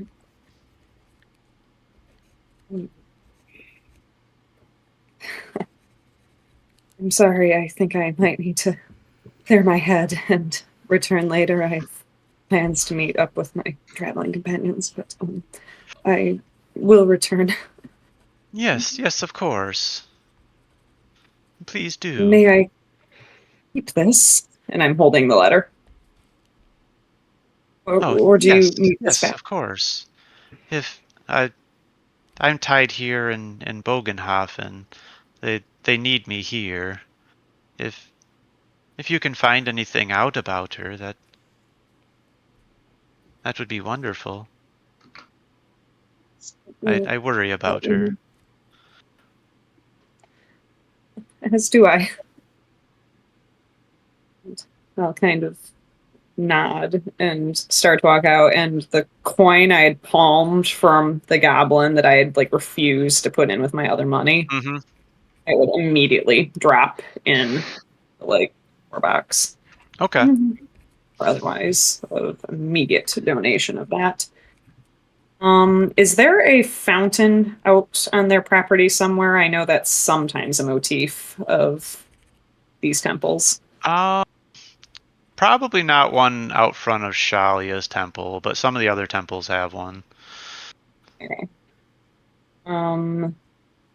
So I would, if I exit so that I'm out of sight of her, are there like benches or anything in the front or otherwise on the Temple of Shalia's property, or not really anything? Yeah, Any place to sit? I'd say there's a couple simple benches, yeah. Okay. So I would finally not be able to stand up anymore. I would sit down and basically have my like elbows on my knees and head in my hands, and would be like gasping for breath and trying to breathe and overwhelmed. And would sit in that fashion for a little while before making my way back to meet up with everybody else. Okay. So Reiner, Tilo, and Elias, what were the three of you doing during these two arcs? I was going to visit the Temple of Sigmar. Okay. Crap. Crap. He's gonna see me having a meltdown in the yard. No. Well, he'd probably be in the temple. Well, I don't know. He might come out of the temple to see you there. I don't know. We'll see. I'm like, God damn it! Like, I literally Elias walks by and You cannot escape the watch of Sigmar. It's ever vigilant. I'm literally sitting in another temple's courtyard, and you're gonna be like, "What is going on?" So I'm gonna go and find the local Temple of Sigmar and hit them up. Nice. All right. So yeah, it doesn't take you long to find the Temple of Sigmar. As is usually the case at this part of the Empire, it is the largest and most ostentatious temple in this area. Plenty of icons of the hammer and stained glass windows as you approach it. So, is there anything unique about this temple, or is it on par with what I'd expect for a Temple of Sigmar? I'd say it's on par for what you'd expect. Okay. I'll go to the front. Okay. Is there anybody manning the front door, or is it kind of just walk yourself in? It's just walk yourself in. It's just open. Okay. So yes, I'll walk on in and take a look around as I enter, seeing if there's anybody close or if it's full, is it empty? Okay. So yeah, as you walk in, there are a few priests of Sigmar doing various tasks. A couple of them are, carrying various books and scrolls around. One of them's cleaning. But as you look up and see the large icon of the hammer at the back of the temple, you're suddenly struck with a vision. Your perspective rockets up into the sky above Bogenhofen, and you see the sun rapidly rise, set 4 times. And at the last rotation, it stops when it's night. And you hear the bell tower in the center of town start tolling. And at the 12th bell, you see a howling vortex of magic erupt in the center of the city. Buildings and streets collapsing into it. Demons are pouring out everywhere as screaming townsfolk are trying to run, but the demons are chasing them down and consuming them. And as suddenly as the vision arrives, it's gone. And you find yourself on your back, staring up at the temple ceiling. Your butthole slightly hurts.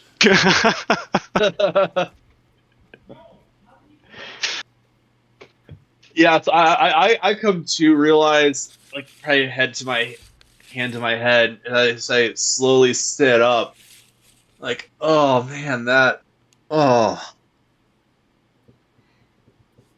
has anybody else noticed me collapse yet?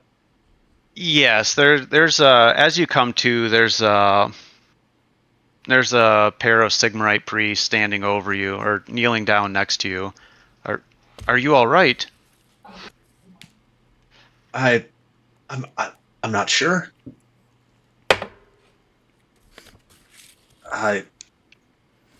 Who's the highest clergy here? I believe I just had a vision. Well, that would be Brother Bernard. Could you take me to him? Oh, yeah, yes, of course. Right this way. And he'll Thank you. lead you down a couple hallways to well-appointed study that's filled with shelves of books.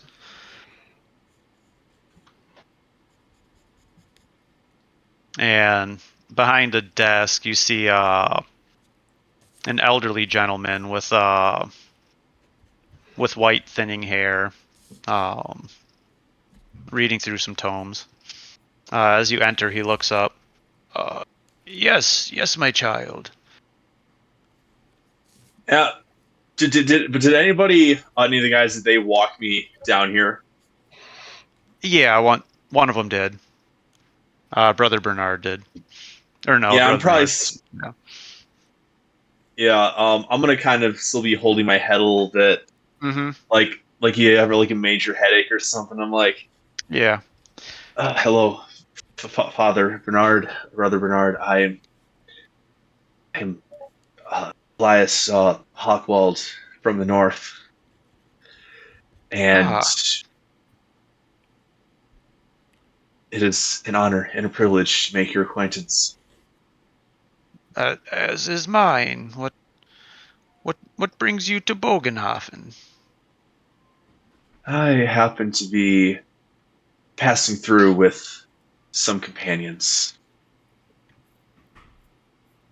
and of course, it's only natural for one to pay their respects at the local temple before leaving. Of course.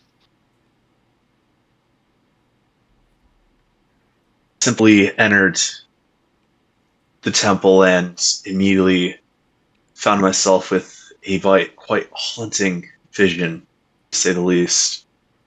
Finding myself on my back as I came to just moments ago. What was this vision about? I'm gonna explain to him what was explained to me is how I saw myself in the sky after 4 sunsets and rises the night of the last rotation. I heard the bell tower start tolling. At the 12th bell, a howling vortex of magic just erupted from the center of the city, and demons began pouring out from everywhere. And I'm afraid this is not my first dark vision, although this is the first that has given me any type of details. Well, that is quite a troubling vision.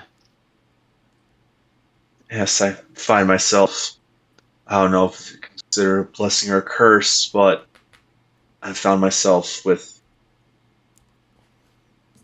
such trips in my past, none being as detailed as this.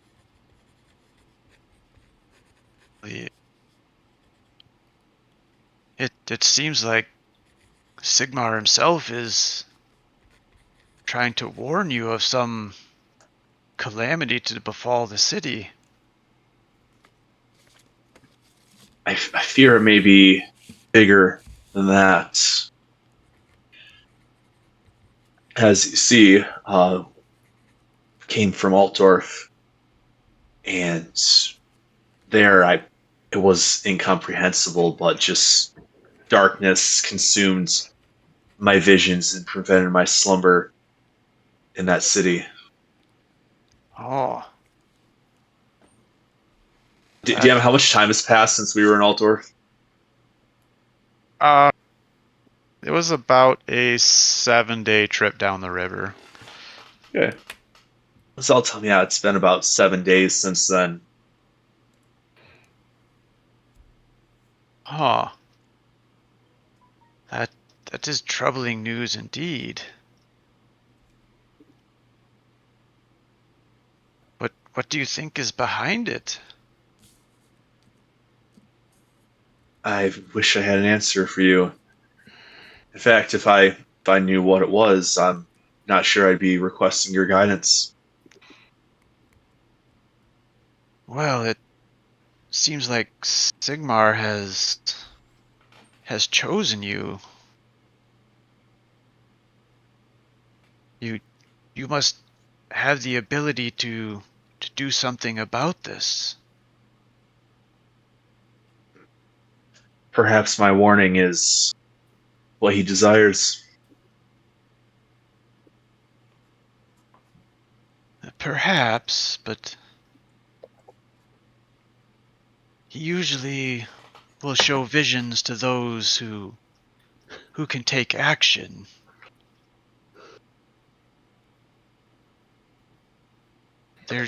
There must be a part you have to play in all of this. Can't imagine myself would be one to stop such a apocalyptic event. Well, the wiles of chaos are complex. They can often be overturned with just a simple action if one knows but how.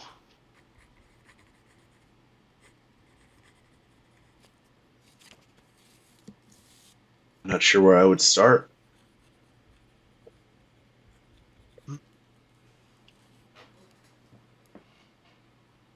Yes, I don't know. It seems like, from what you described, the great enemy is trying to open a rift in our city.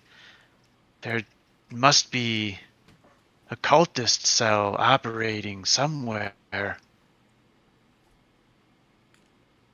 Perhaps start investigating there.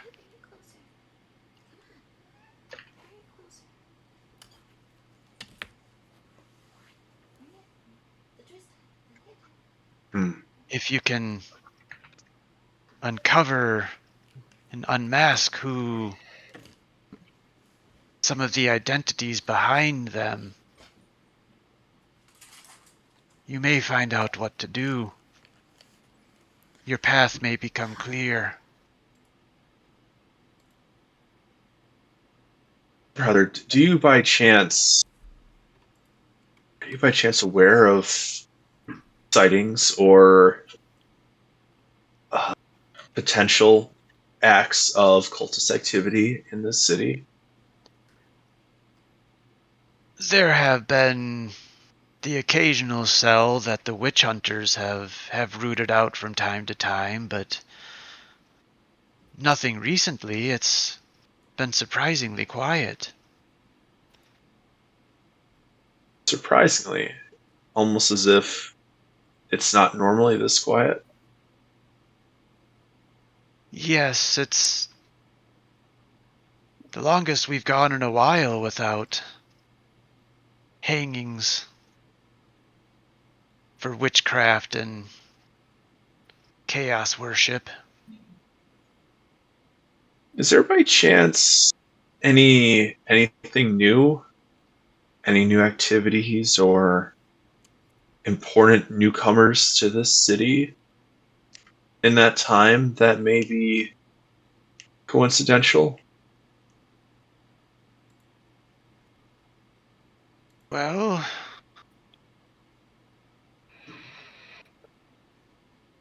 about the most notable person that's arrived recently has been Johannes Tegan last year. Him and his cousin Gideon came in from Nuln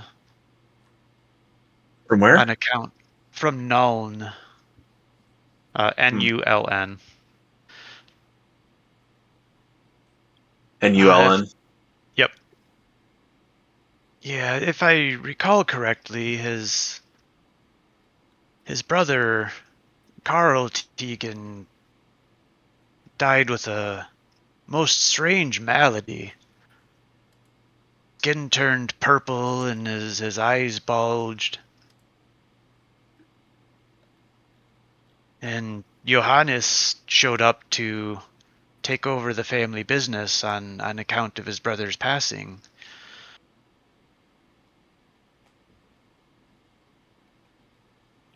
Sorry, DM for notes wise. This was the guy that we were told to look into by the other merchant, right? Mm-hmm. Yeah, he's one of the three families.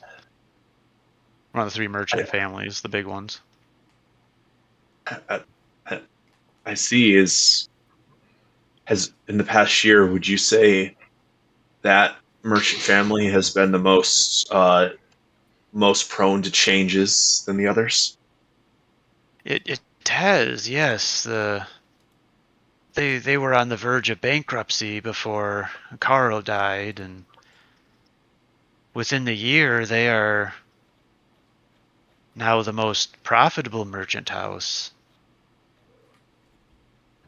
That seems almost too coincidental for such financial turnaround in such a short time. It seems like someone made a deal. It's possible, but Johannes was in Nuln studying business, you see, so Maybe so. Did all these cultist activities, did they evaporate around the time of his arrival? not long after, yes. The last hanging was maybe a month after his arrival, and it's been quiet ever since. Witch hunters are always looking, mind, but nothing has turned up.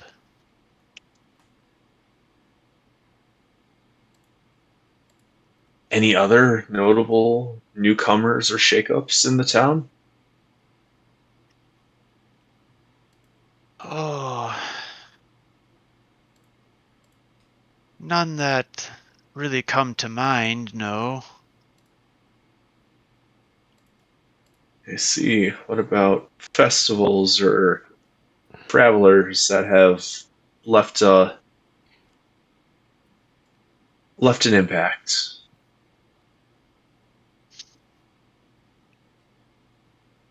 Well, there was the Crown Prince who came here with entourage. She was putting together an expedition going into the Grey Mountains. They came through about a week or so ago. But yeah, what was his name? Crown Prince Pasinek?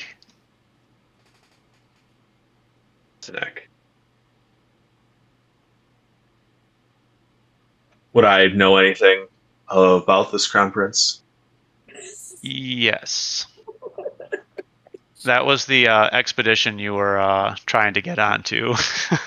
Yeah, the one we got fucked out of. Uh-huh. Yeah. I see. That's interesting. And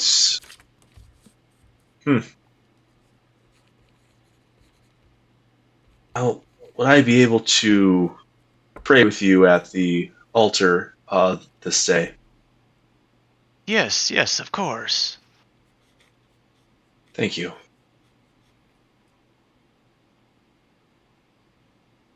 Okay, so yeah, he'll go with you to the altar and you guys can pray. Okay. During the prayer, I'm probably going to try and focus really on the vision I had and see if I can try and pull more detail out of that. Okay. Shoot it up.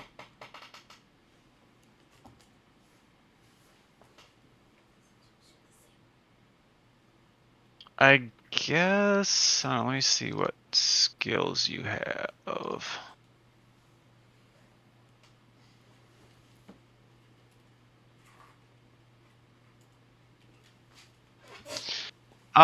Give me a challenging lore theology check.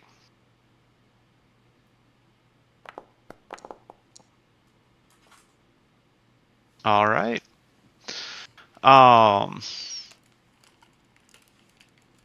So looking back on the vision,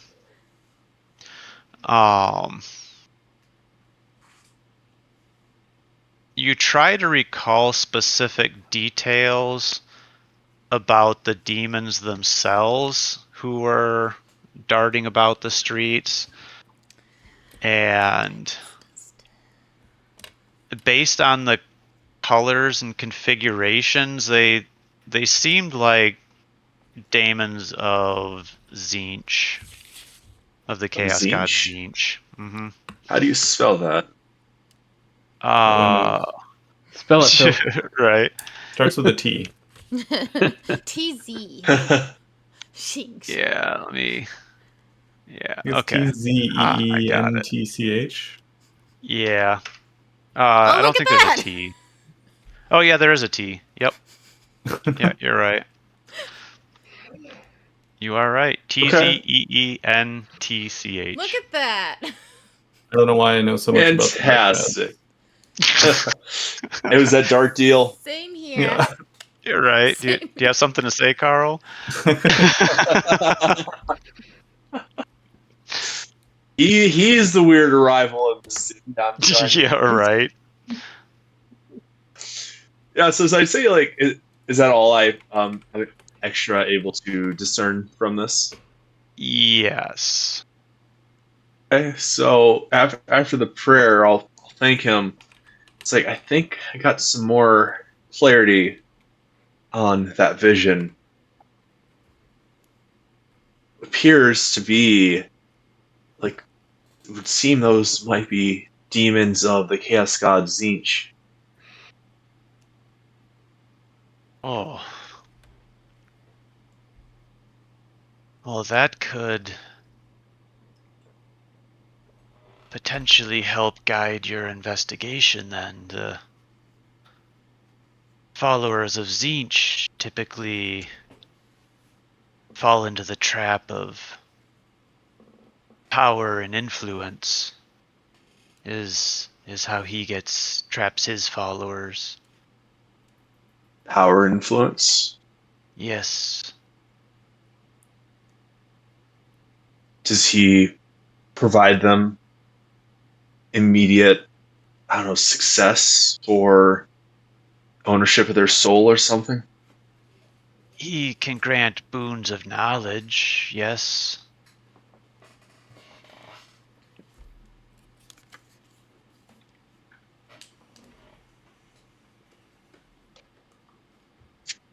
Anything else that he can provide? Oh. I haven't studied the topic much, you see, but I just know the basics of what typically draws his followers to their worship. And it's power and influence, typically for Tzeentch. Through boons of knowledge to get them there. Yes, his followers crave that above all else. Wealth. Does this temple by chance have any books or literature on him?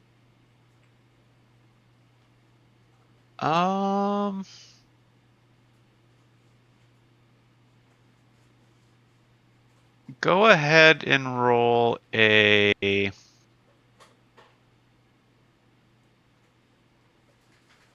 we'll go with an average research check.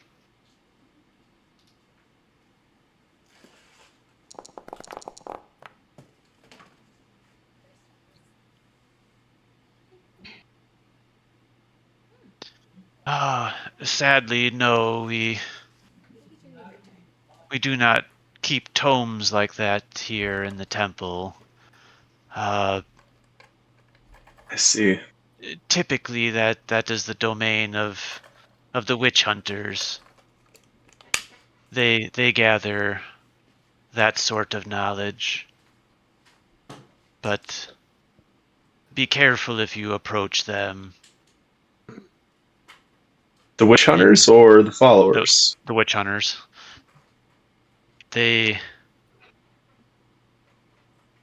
Chaos is a touchy subject. Broaching it with a witch hunter is likely to draw their scrutiny. I see, and the like, so they might mistake my curiosity to understand what we're up against as curiosity to pursue that line. Yes. They zealously guard knowledge of the dark gods. Who do and they they're report wary to of here? Oh, well, ultimately they report to the Witchfinder General in Altdorf, but they have a local chapter house here that they sometimes operate out of. Do you think it'd be worth conveying a warning to them? It couldn't hurt, no.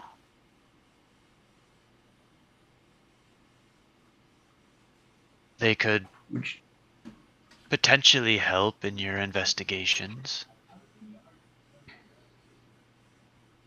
Could you perhaps point me in their direction? Yes, of course. They have an office in the Altstadt region, just off of the Eisenbahn. I see. Thank you. I greatly appreciate it. I think I will prioritize my warning and move hastily their way. Any other words of advice with dealing with these folk? Just tread carefully with what you say. How do they feel about visions? Well, they are typically zealous adherents to the faith of Sigmar, so I feel they would respond favorably. If not, may I offer them the chance to convene with you should they have any confusion? Yes, of course. Thank you. brother. It has been a privilege, and I wish you well. May Sigmar be upon you. And you as well.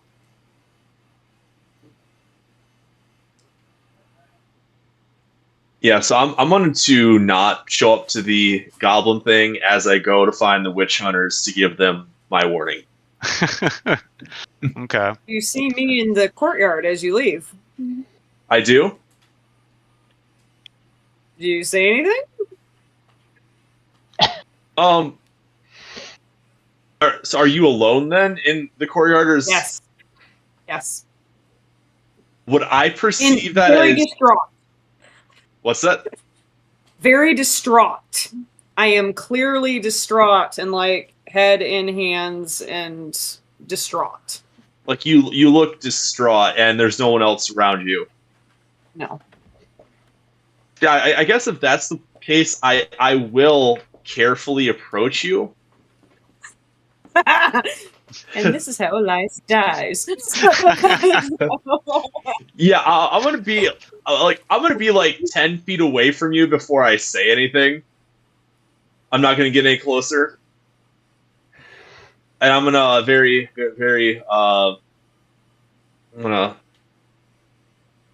Are you okay? And I'll jump the way all of you always jump when I appear behind you, and I'll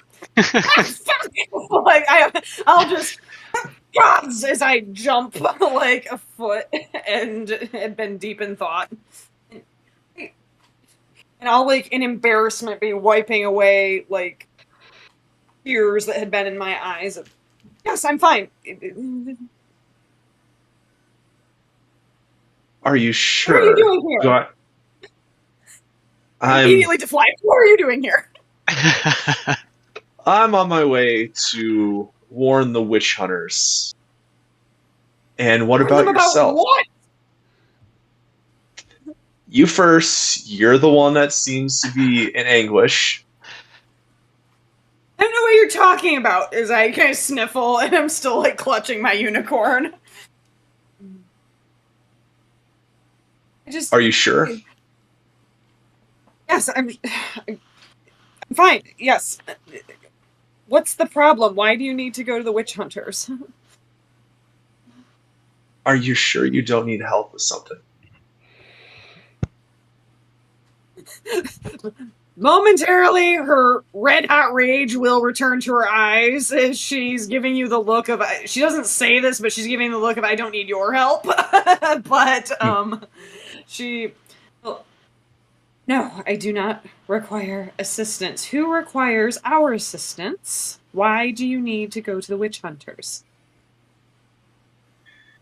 Well, remember me telling you about those visions back in Altdorf?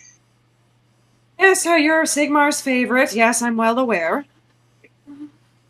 El, the moment I walked into the temple here, it was, say, severe enough that I was quite literally knocked onto my backside.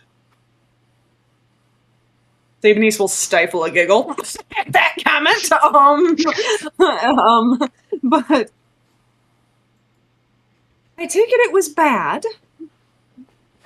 Yes, if you consider demons erupting into the streets out of a cloud of magic from the chaos god Tzeentch, then yes, I would consider that quite bad.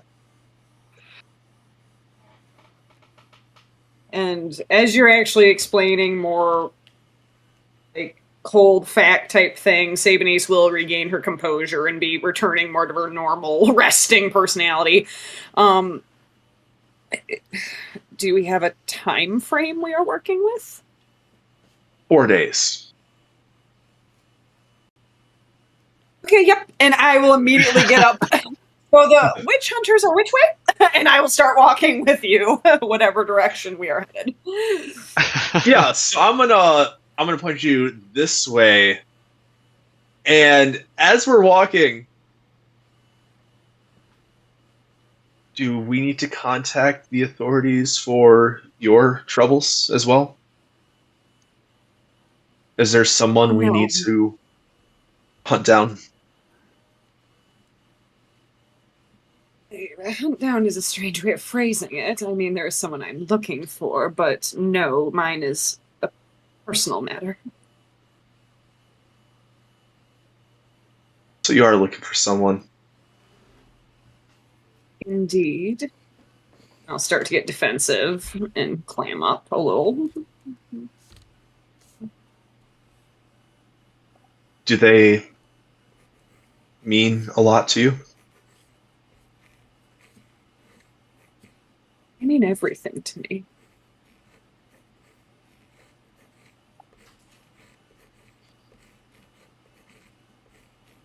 And have you only been searching on your own? Yes.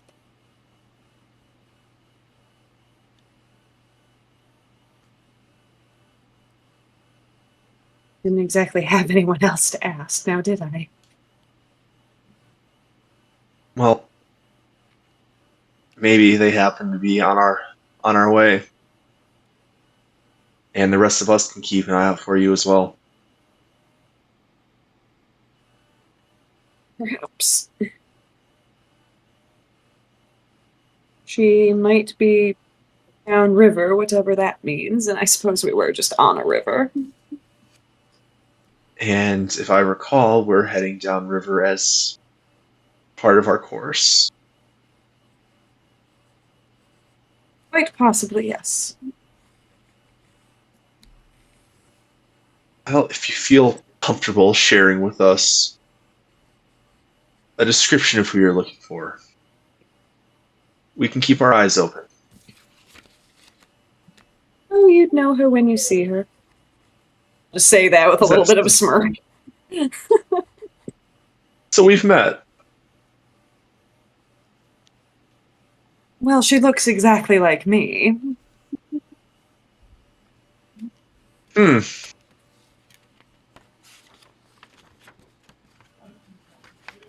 Quite interesting.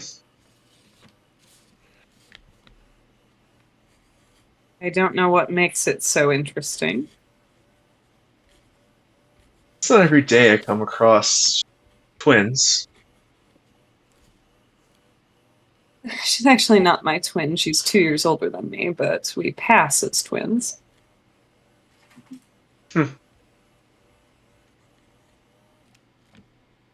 how long have you been looking? Well, let me see. It's been 16 years?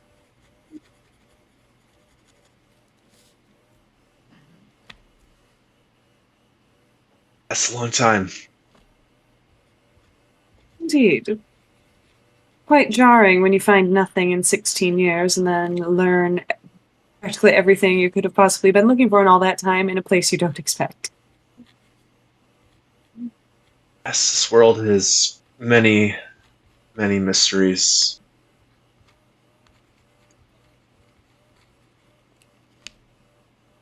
Well, now that I know what I'm looking for, I will be sure to keep an eye out for you.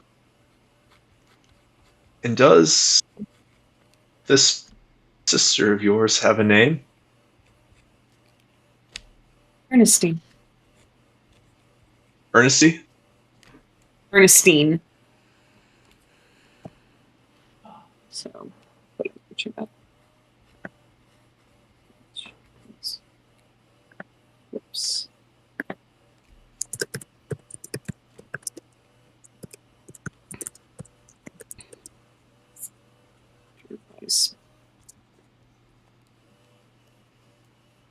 I see.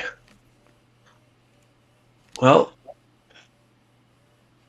we'll be sure to keep an eye out for her, and I'm sure the others will be more than willing to keep an eye out as well if you ask.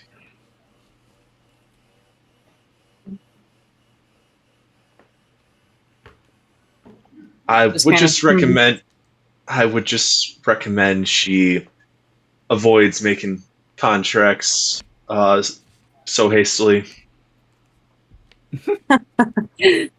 And I will actually laugh at that. Well, it turns out she's a nun, so I don't suppose she'd have that trouble. I see. A nun of which deity? None your business. A nun. She's a nun. None your business. Get back to the goblin show, D'Lo. No. That sounds dirtier than what it is. That's something you see in Mexico. You're right. In Tijuana. Yeah. The goddess of mercy, shall you? I think we were raised in it, right? Really? And how did you end up with his flagrant Sigmar? You know, being sold from your orphanage and forcibly dragged out in the middle of the night will do that to you. He just kind of looks very, I wouldn't say distraught, just confused. Yeah, I just deadpan stare at you with like the almost maniacal, like sarcastic, like you can tell I'm dead serious as I say that. Yeah. And you can see like the meme with the lady like looking at all the math equations. That's kind of like that's kind of his face are now being like, wait, what? Yeah, it was great fun. Didn't you know that's just how your merciful God works? He sends his followers to remove children from their beds in the middle of the night and transport them halfway across the continent to have them reborn by flagellating their own flesh. Because it's all they're good for, and it's how they're going to actually serve a purpose. And rip them from their siblings. DM, would this be a practice I'm well familiar with? Should hope not. The practice of being a flagellant, yes, but not the way she's describing. Typically, it's a voluntary thing. People do it on their own. Yeah, that's what I would be realizing. That can't be right. Flagrants are voluntary, not forced. I can assure you that wasn't my experience, and, you know, at 6 years old, what choice really was there? DM, would I be aware that there may be some notions of some corruption within the church? Within the Church of Sigmar? Yeah, like maybe there's been a couple small rumors here and there, but nothing tangible. I mean, as with any religion, there has been groups in the past that have taken a little bit of a warped view on things. Okay.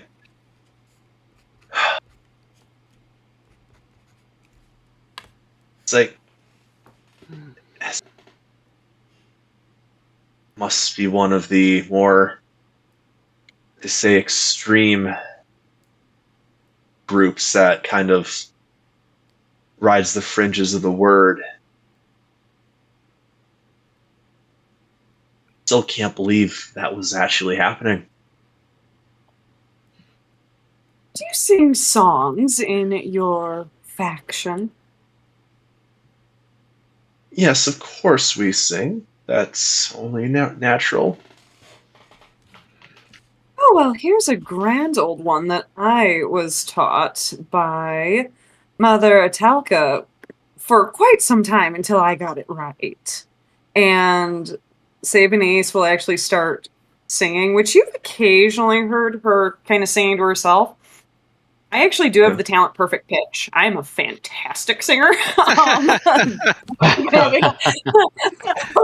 just point out, I am a fantastic singer, which makes this all the more warped as she is singing. Because, let me see if I can... Look look at me using stuff you gave me, DM. So, sure, I'll put it in the game chat. So, she will start singing, and the lyrics are, brothers and sisters, we are the iron upon his anvil, and every stroke of the lash is his forging. Blessed is the flesh that feels his shaping, for pain is the proof of his love. The dull stone cannot sing his name, only that which is struck and tempered. Sigmar's fire burns within the heart. Do not flee from its heat. Embrace it. Let the fire lick your wounds and make you whole. Let it cleanse the weakness from your soul. He teaches us through the ecstasy of the forge. Through blood we are made bright. Through desire we are made strong. Each bruise is a prayer. Each cry is a hymn. Every shiver beneath his gaze is proof that he yet watches us. Strike, children of the flame. Strike yourselves pure. And rejoice, for the pain that fills you is his kiss upon your spirit. Would I know this song? No. You have never heard this song before in your life. Okay. And growing up in the faith, there'd be... It strikes you as a little strange, particularly at the end when she refers to children of the flame. You know, adherents to Sigmar are children of the hammer. Adherents to Sigmar are children of the hammer? Yeah, that's usually what they call themselves. They don't refer to themselves as children of the flame.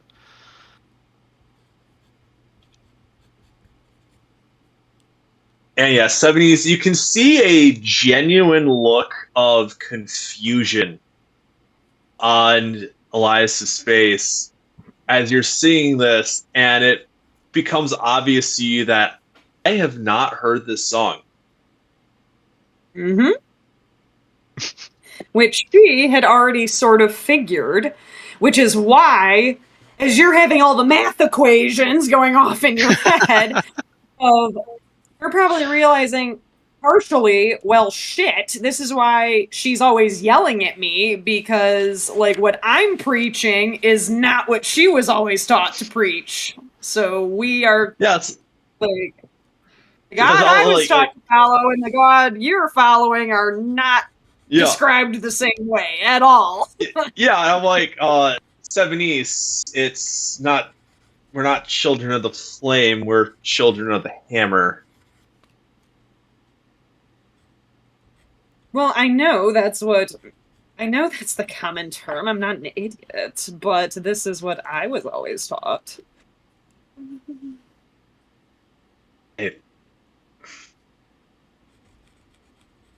At least that's how Mother Atelka always taught it to me. And if I got it wrong, she made sure I knew it. Do we know Mother Itelka at all, or is she another unknown figure? Not one that you know. Okay. Like, yeah, I haven't heard those before. It's said it's probably one of the more under the radar sects of the religion. Oh, I can imagine, because I doubt they'd want all that they've done coming out. I'm rather... Sort of tarnishes their pristine little image, doesn't it? I mean, I'd say I'd be rather frustrated and disgusted that such a group would be allowed to operate like that.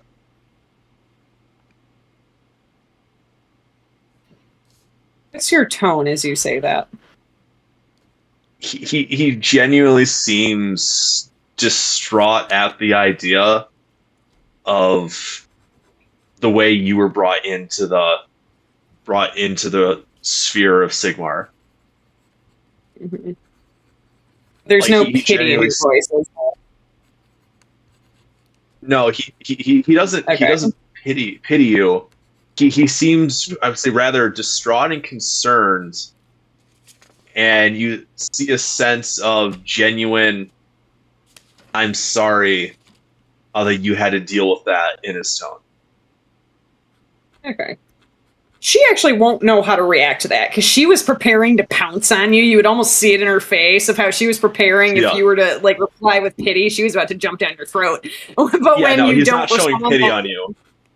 Yeah, and so when you don't respond in the way she expects, she'll actually almost awkwardly like be avoiding eye contact and not really know what else to say, like because you do not respond in the way she's anticipating. It's like, if you have any more information, I would be more than willing to report these activities to the church.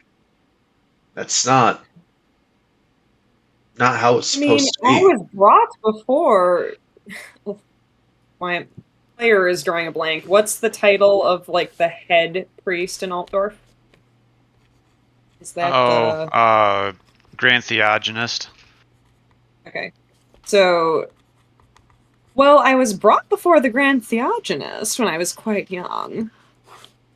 Wait, what? I mean, I was brought all the way from Dunkelberg, and I will, like, gestures, like, deep south. I don't know how familiar Elias is with geography. Dunkelberg is, like, deep south, like, by the Grey Mountains. Like, it's south of where we are now. It's basically where the prince was heading. Like, it is south, southern part of the Empire. I was brought all the way from Dunkelberg to Altdorf and brought to the main temple. The Grand Theogonist was in on it? This was 16 years ago, but I've been to the temple in Altdorf. It is not as if I have been just taken to back alleys. Like, you just see continued confusion and conflict in him as you're sharing this information.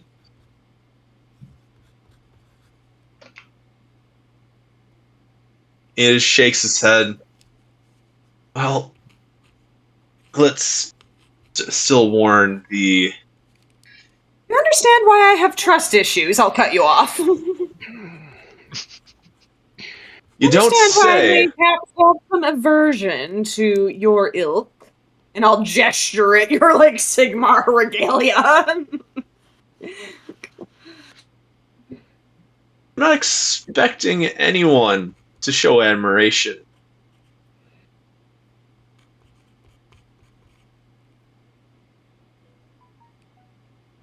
As much as I would prefer and appreciate people to show respect and admiration for Sigmar, I can't force you. That's what they already tried to do. Tilo, you're not here! You will like Sigmar! Take it! You like it! I mean, you're not wrong. It's because he loves you so much! Right. Literally saving his childhood.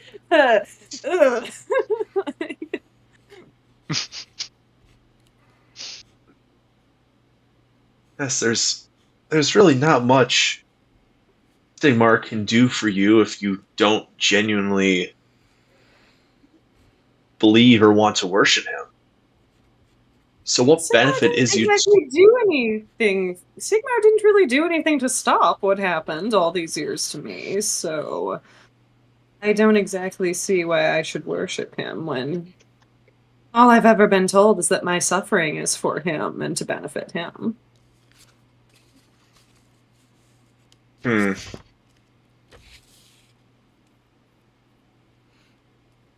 This is concerning. Let's report to the witch hunters and then find our way back to the rest of the group. I wasn't much interested in the show anyway. I'll just kind of be, like, kicking the ground at my feet. Which you would perhaps in that moment recall how, like, crazy aggressive I got when I saw a goblin. Yeah. Me being like, I take it you're not a fan of the greenskins. Well, I mean, they killed my whole family except for my sisters, so That'd be a no. I see. Can understand your frustrations. Hmm. Who Common in our who wouldn't want world. to get who wouldn't want to get revenge?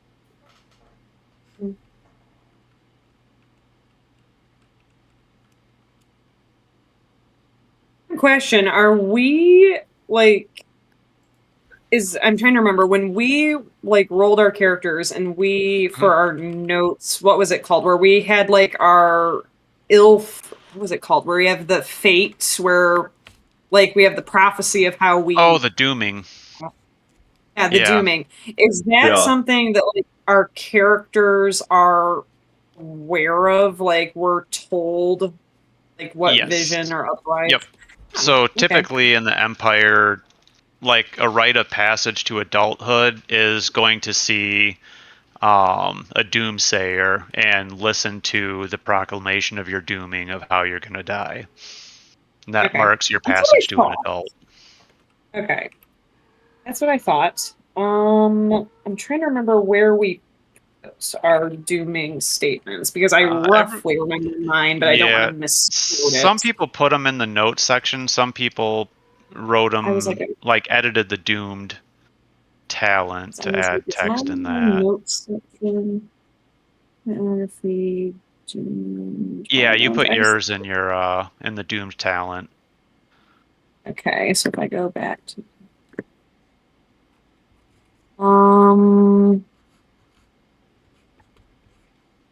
yep, there it is. Well, then I have reason to suspect my doom might come at their hands. So, yeah. See, so you say I understand your desire to either go all out or distance yourself. Right. And I don't know, after being stared at as a freak for so much of my life, I don't know that I quite fancy returning the favor, even if it is for greenskins.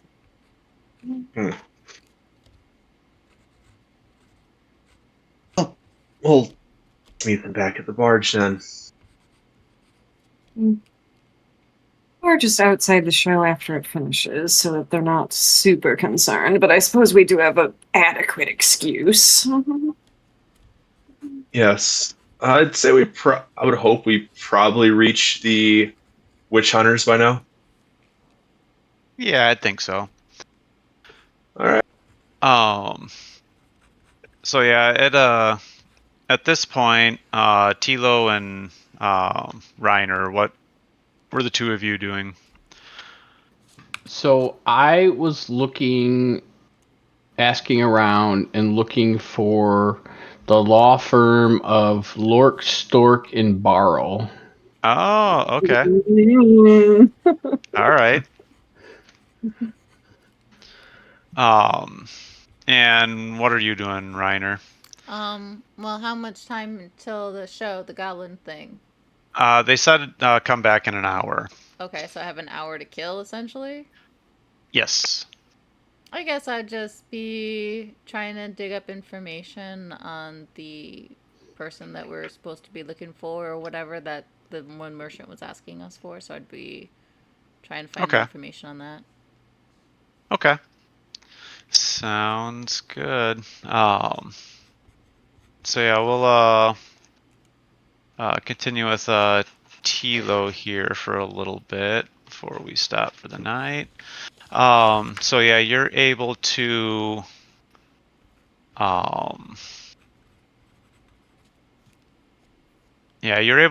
find the street of Gartenweg fairly easily. It's asking around. It's just off of the Eisenbahn. So as you are traveling down that street, it doesn't look like it's a particularly affluent area of town. Like everything is okay. It's fairly well maintained, but it's not as affluent looking as some of the other sections that you've walked through. But eventually, you do find a building about halfway down the street that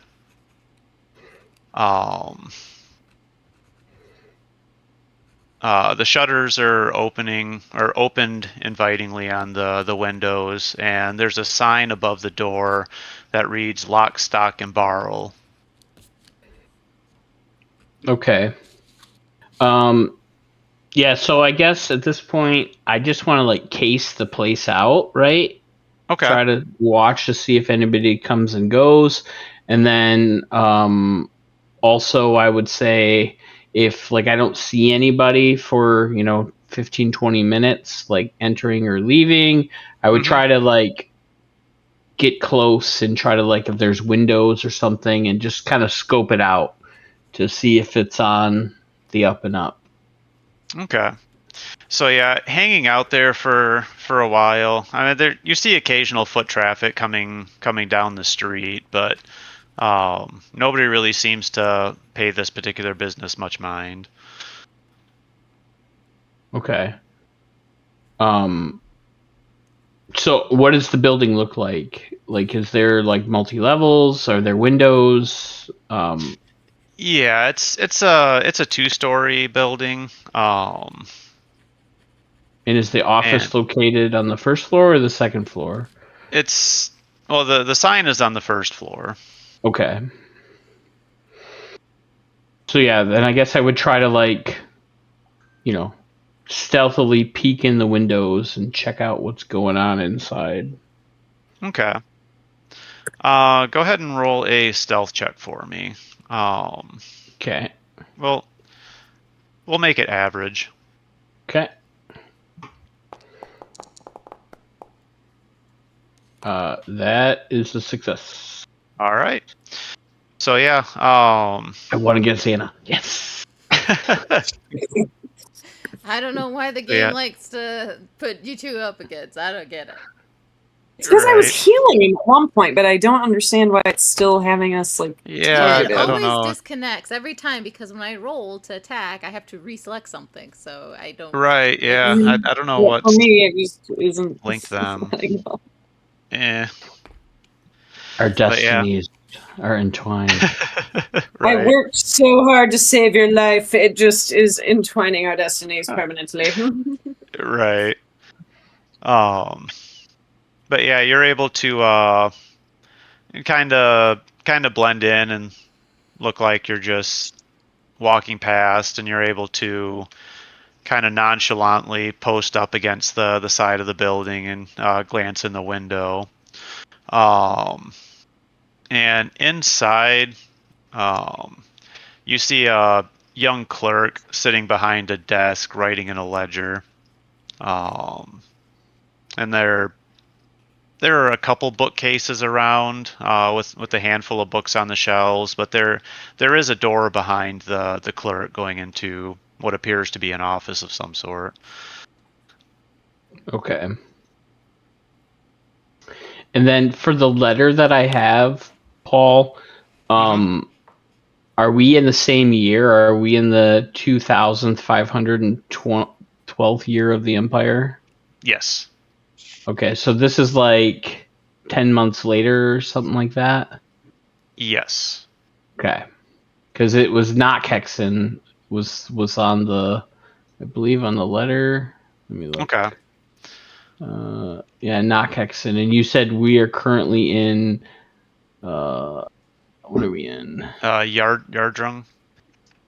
Oh, Yardrung. Oh, so it's only been 1 month then. Okay. Yeah. Okay.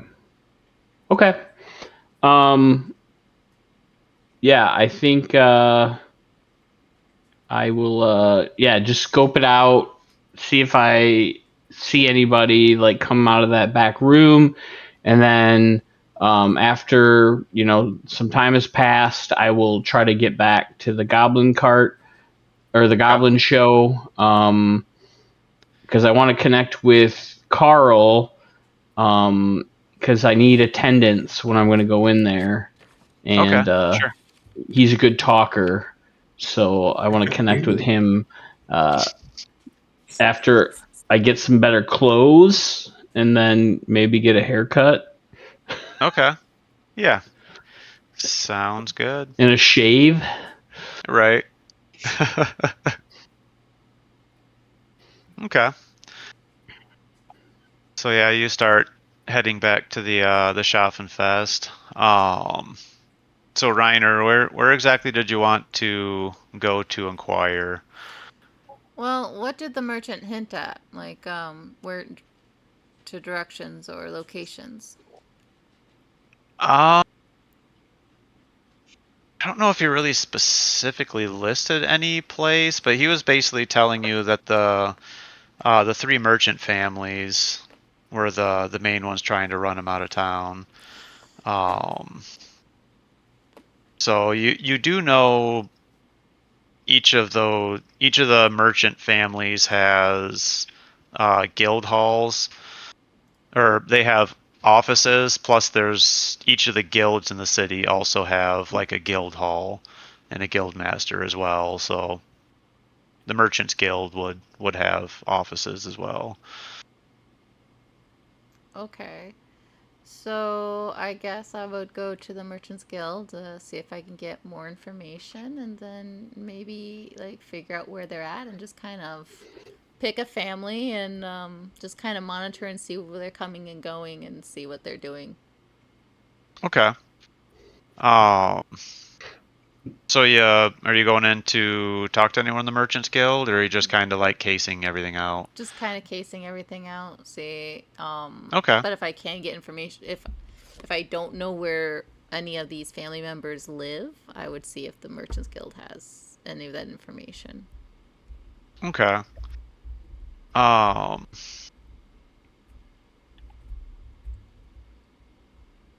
right. So yeah, if you're just casing out the building, you do see well-dressed individuals coming and going throughout the day. A lot of servants and porters as well.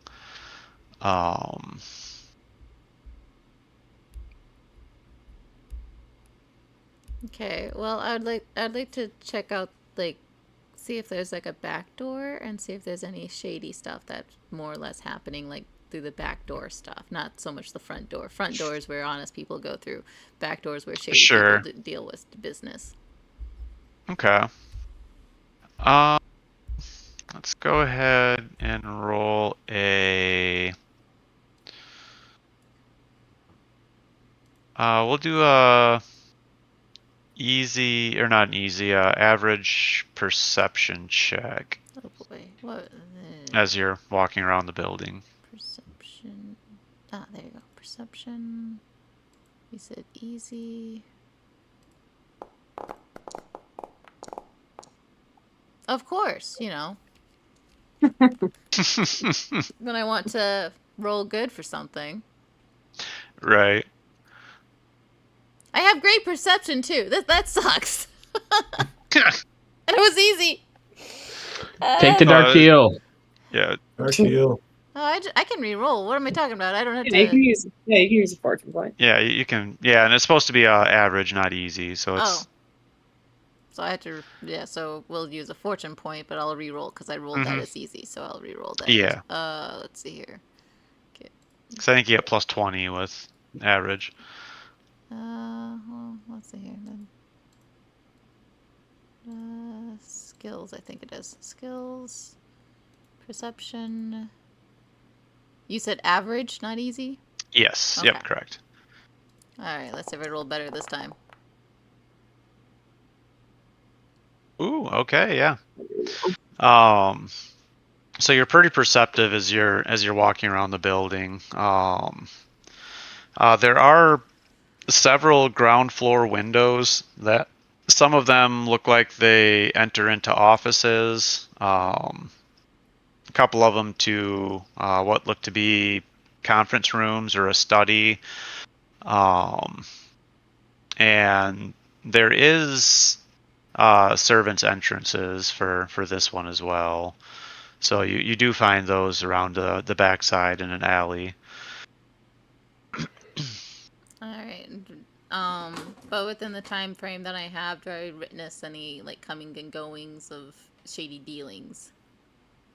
From what you're able to see, the only ones who seem to use that side entrance are just regular looking peasants. Some of them carrying parcels. Okay. Like these parcels, like what kind of parcels do they look like they may be?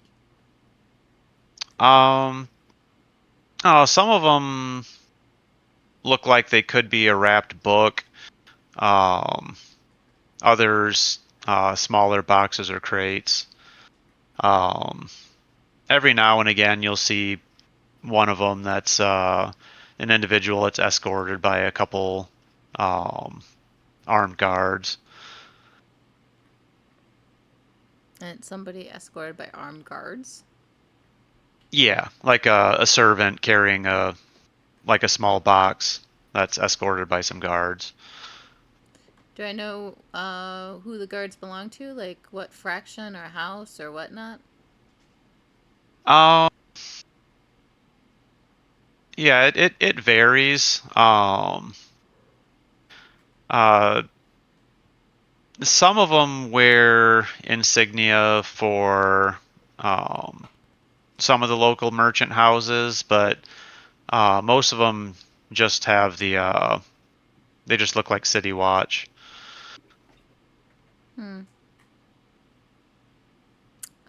Anything particular about any packages that they are carrying?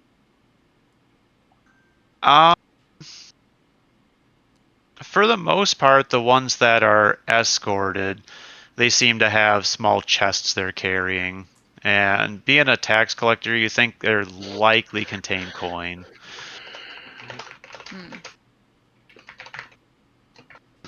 Okay.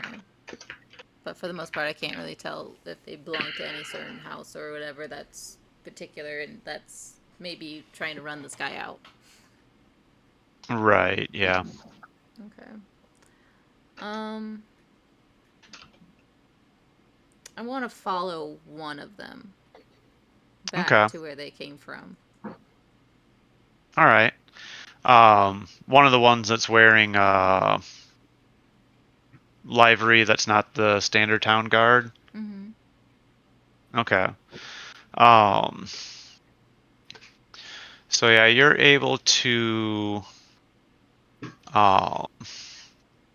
follow one of them that has. Let me find the right page here.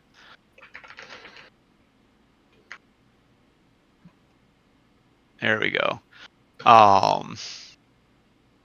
It kind of has a kind of a blue letter S that kind of has a weird stylized pattern to it. And you're able to start following them. Go ahead and give me a average stealth check. All right, it must be the main. It's under grouped and advanced. Oh, there it is. And you said, what was it? Average stealth. Average. Yeah, that All right. So you're able to follow them without being spotted. You're able to kind of blend into the crowd. There's a couple times the guards are looking over their shoulder, and but you're able to duck behind a merchant stall or duck behind a group of pedestrians in the crowd and avoid notice. But eventually, they make their way over to a building that has a large sign hanging above it of a barrel with a blue S and the name Steinhager written under it. Steinhager. Now this is just player asking DM there. That was that one of the three people, the three teams, or Yes. Yeah, that's one of the major merchant houses. But Reiner can't read. Yeah. But it has a blue barrel. Like, she Right. doesn't know. I hear she can't read. Yeah. I know. All I know is it has a blue barrel, and I'm just gonna assume that that's one of them, because it's fishy to me. Mhm. Okay. So it sounds like they're paying from the back door. Okay.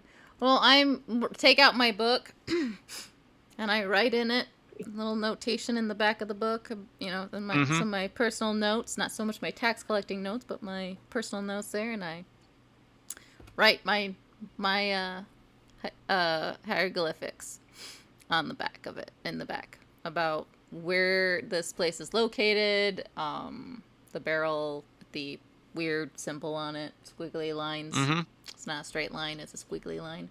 Kind of like a river. It's a river symbol. Right. So I put the river symbol on there on top of a barrel, and yeah, and I will take that, and I'll scope out a little bit longer, see if there's anything else, and then I'll just kind of head back to, because that should take the rest of it. I'll just see a little bit and then head back after, and meet up with everybody. Yeah, sounds good. So yeah, that's where we'll end it for the night. As Sabanese and Elias have made it to the Witch Hunters chapter house, and everyone else has made it to the Zootopia. So in 2 weeks, we should be able to continue. That'll be, looks like November 4th. Oh boy. Unfortunately, I will not be available that night. Oh no. Yeah, you'll have to kill Carl. Fortunate. Godfrey kills Carl. Godfrey is your Right. character now. Carl! Carl! It kills people, Carl! Right. Carl has the hunger that only hands can satisfy. Nice. I showed my students that once. They were very confused. I'm like, yo, Horrible llama. I showed Llamas them with llamas hats. with hats, and they're like, I also showed them Charlie the Unicorn. They were very confused, and I'm like, these were Nice. the early days of YouTube, dear children. Yes, Right. yes. All the stuff that I avoided because I thought it looked silly and nonsense stuff, so I avoided all that. I didn't experience that until I actually hung out with Paul and everyone. That's when I experienced those for the first time. I was just like, oh, I avoided it this long, and then now I experience it. Welcome to Brain Rot. Yep. It's a running gag, or it was a running gag in one of my D&D games, because Ashley's sister was a wild magic sorcerer, and she was forever rolling the wild magic option that like a pink unicorn would show up at like all the battles to That like sounds fight. about right. And we always had the unicorns just screaming, "Sean the non-believers, Sean!" Oh, Just yeah. running in combat. And it's Candy Mountain, Charlie. They just run in. Yeah, I know all these references these days, but yep, that sounds about right for that she would roll unicorns. It was like every time. It was her random roll for the wild magic table that a unicorn would show up, and we're like, it's pink, it's yelling "Shun the non-believers," because like everyone in the party would just point at whatever monster we were fighting and go, "Non-believer, shun!" And the unicorn would just charge in and start attacking things. Oh, Just pouring no. out Anna, the unicorns. best part about it is that it's a pink unicorn, and growing up, that was her hated color. She hated it. Oh. So that makes it even better. At least I'm also for me. finding it hilarious that it was your character that's sleuthing and can't read as you're trying to sleuth, because I know in one of her White Wolf games she has told me that like her character who was blind was with another character, and they were the ones sent to like sleuth out this print shop only for whoever was GMing to be like, wait, you're illiterate and you're blind. How does this work? Yep. As they were trying to slither through something. I remembered that particular one. That I remember her telling me that one when that happened, and I died laughing because it's accurate.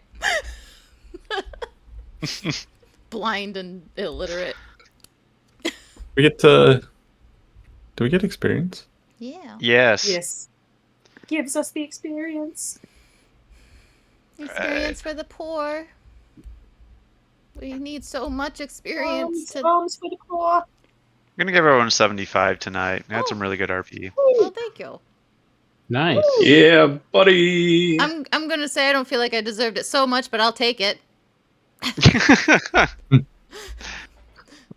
Would you say, Paul, I've acquired a gang yet?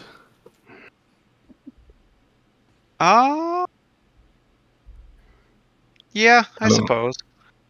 Okay. Then I've met my short-term goal. Okay. I've also met my short-term goal. Yeah. I found the law office of Lork, Stork, and Barrow. Oh yeah.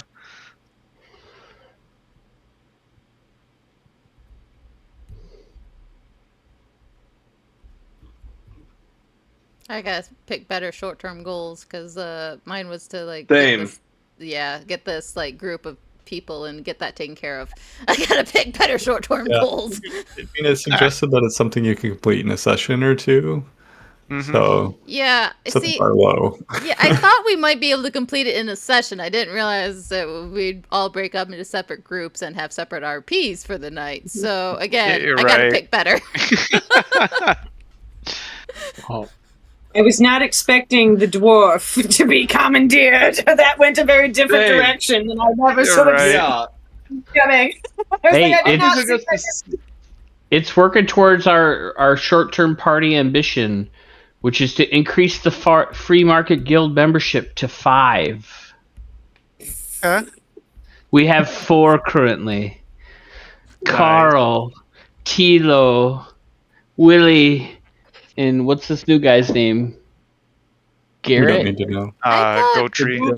Goat I Tree? invested a gold. I I invested gave in that. Carl a gold. I gave Carl a full All right, then we gold. reached our party goal Yeah. of 5 members in the free market guild. Nice. So we need a So new give us short-term. that, Paul. Short-term party ambition. Is that 50 GP2 or XP? Sorry. Now we got to come up with a new one. Cool.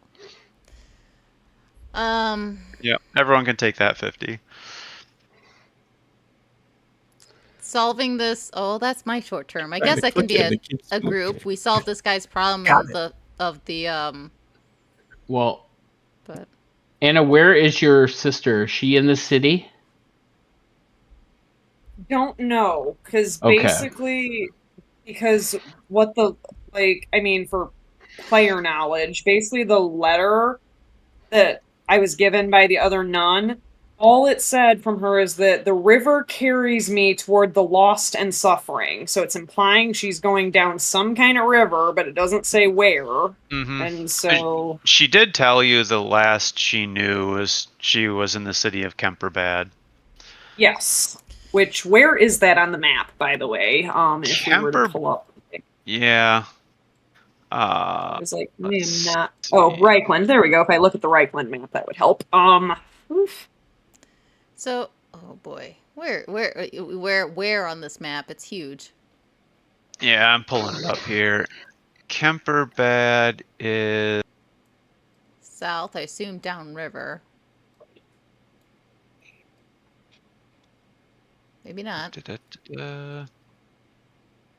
Yeah, because if no, need to go. Okay, here we go. Let me get my bearings on where this is all going. Oh, there it is. Oh yeah, it's way on the east. So if you start in Altdorf and follow that river to the southeast. Oh gosh, the other direction. Yeah. Yeah, it's far. Okay, so that's not our next short-term party No, ambition. no. I mean, our Definitely short not. party goal could be just fix this guy's problem of the merchants that are trying to run him out of town. We could do that, although that I guess that means I'll have to find a different one, or maybe my short term will be also the party's goal. But yeah, because like my personal long-term goal is locating my sisters, plural. But like, yeah, it gonna be a minute before we find Ernestine, if at all. And so I was shocked the GM even gave me as much as he did today, because I was not expecting that at all. Right. It was like, Which sorry, what? Like, I was going in to ask about the like guilds, like, and it's like, wait, Nice. what? Wait, what is this?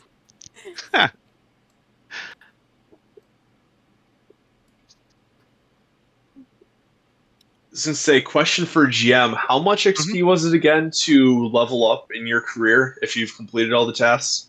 It's 100 XP to go to level 2. But you need to have all the other I can stuff. finally too. do that. Oh, nice. Nice. You can also, I think, go to a different career within your class. Yes. Mm-hmm. Correct. Like if you're a ranger, like there's different careers that rangers can like bop around to. Yeah. Because like how I went from flagellant to coachman, which are both rangers and stuff. Yep. So. Mm-hmm. Yep. So it costs an extra 100 XP for. Wait, how much does it cost to go to level 2 of your thing? 100 XP if you have a completed career. Do you just hit the completed button on your career thing? Yep. Yeah, you I screwed that up. completed box, and then you can click the plus to add a new career. And then you would just add the second level. It spent too much for me. I didn't check the completed box when I hit the plus. Okay, got it. I think I should get an extra 100 back. Yeah, you should get 100 back, because it's 200 XP to move out of an uncompleted career. Well, I had 195 going in, and you gave me 175. So. How did I undo that? And you said it's 100 to level it up? Yes. Paul, can you undo my... So, Eric, you should have 270 left if you spent 100 to go in. Yeah. So, how do I add that up, Paul? Can you just throw me another 100 that I can click on? Yeah. So, what's your total supposed to be? 270. 270? Yeah, I screwed up. I didn't click complete before I hit the plus. So it charged me for leaving a class where you weren't fully leveled up. Yeah, well, it should have just charged you an extra 100. Yeah, it did. I have 170 right now. I should have 270.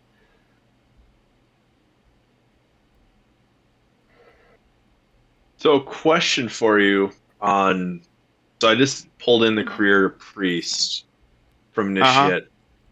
And the main page, the main abilities, the ones that were maxed out on the last one, on the last level, it gave them a plus next to it again. Do I need to level those ones up again? Or is it just saying you can continue leveling these up? No, I mean, you can continue to level them up, but the requisite is just to have 5 advances, I believe. 5 advances in the one you need for that level. Yeah. Oh, I know what you did, Andrew. It's because you didn't click current. You need the bubble that's current next to initiate. Are you trying to be priest now? Okay, then I don't know, because I thought I figured it out. Well, no, so I already clicked current under priest, and it swapped from initiate to priest. And it has that plus sign next to all of them. I'm good. I clicked on the complete button and it gave me the 100 back, Paul. So did it? Good. Yeah. Okay. All right. Well, I gave you the 100 back. Well, I debited your spent column by 100. Oh, okay. Okay. I messaged you, Paul, about my career. I didn't know if that made sense. Yes. No,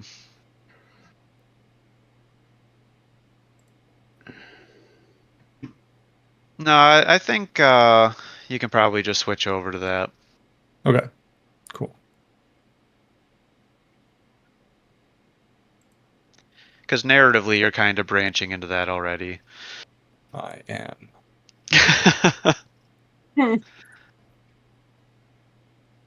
Yeah, Demon. because that was Going some of my into skills demon too, where it's telling me I need to add the plus to that. Okay.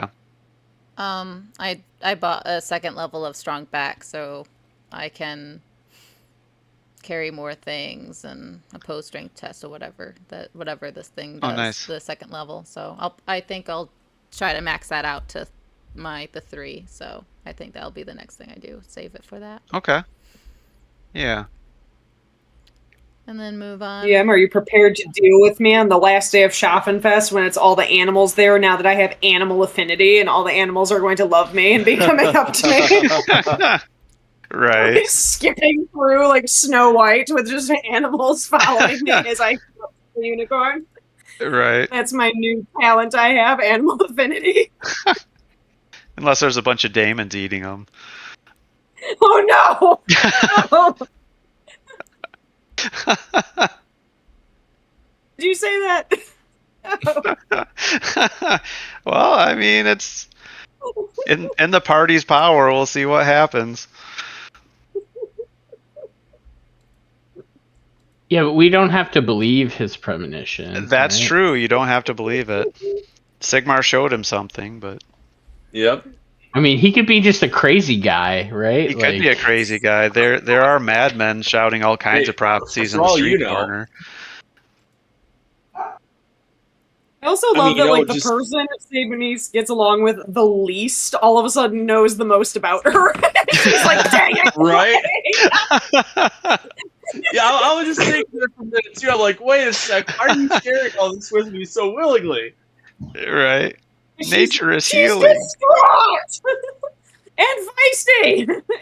And is going to regret all of it later! She's had to keep these things to herself, okay? And finally someone, even though it's not someone she likes, is asking her about herself. She's gonna overshare. Fair. Yeah, honestly, I just love you. Go ahead. I was like, she's gonna be real upset about it when it clicks in her head later of what she's done, but like, Yeah, we'll see. I'll definitely love the. Oh wait, you mean everything's not so peachy within the religion? What? like, and she's like, well, now does it make sense why she's been giving you so much shit from day one? Oh, Because yeah. you stink and spoiled rich kid and like all your like, because Yeah, you he's come so from a bright. global background and are like all educated. Oh, but S&P Sigmar, and she's like, fuck you in the background. Just, Yeah. Right. I was child trafficked and abused from 6 years old onward. Fuck you. Like, Yeah.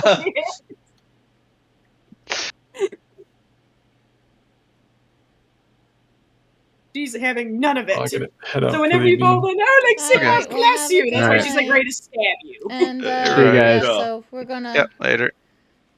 I have someone that I was thinking about raiding there, but it was. Oh. So. Have Yeah. a good one, guys. Yeah, you too. Yep. You as well. Void Doll. I was gonna raid them there. So. Oh. If Alright. anyone wants to stick around for that raiding, yeah, we'll go ahead and raid them. They're playing currently Astrix Haven. So, yeah. So we'll go ahead and raid. And then we'll see everyone else in 2 weeks. Incredible. Oh my god! Oh, it's actual pot as well. Let's go. It's got the pee-pee on it! I fucking love it! Alrighty. So why don't you tell us? Also, welcome, Raiders. Welcome. Yeah.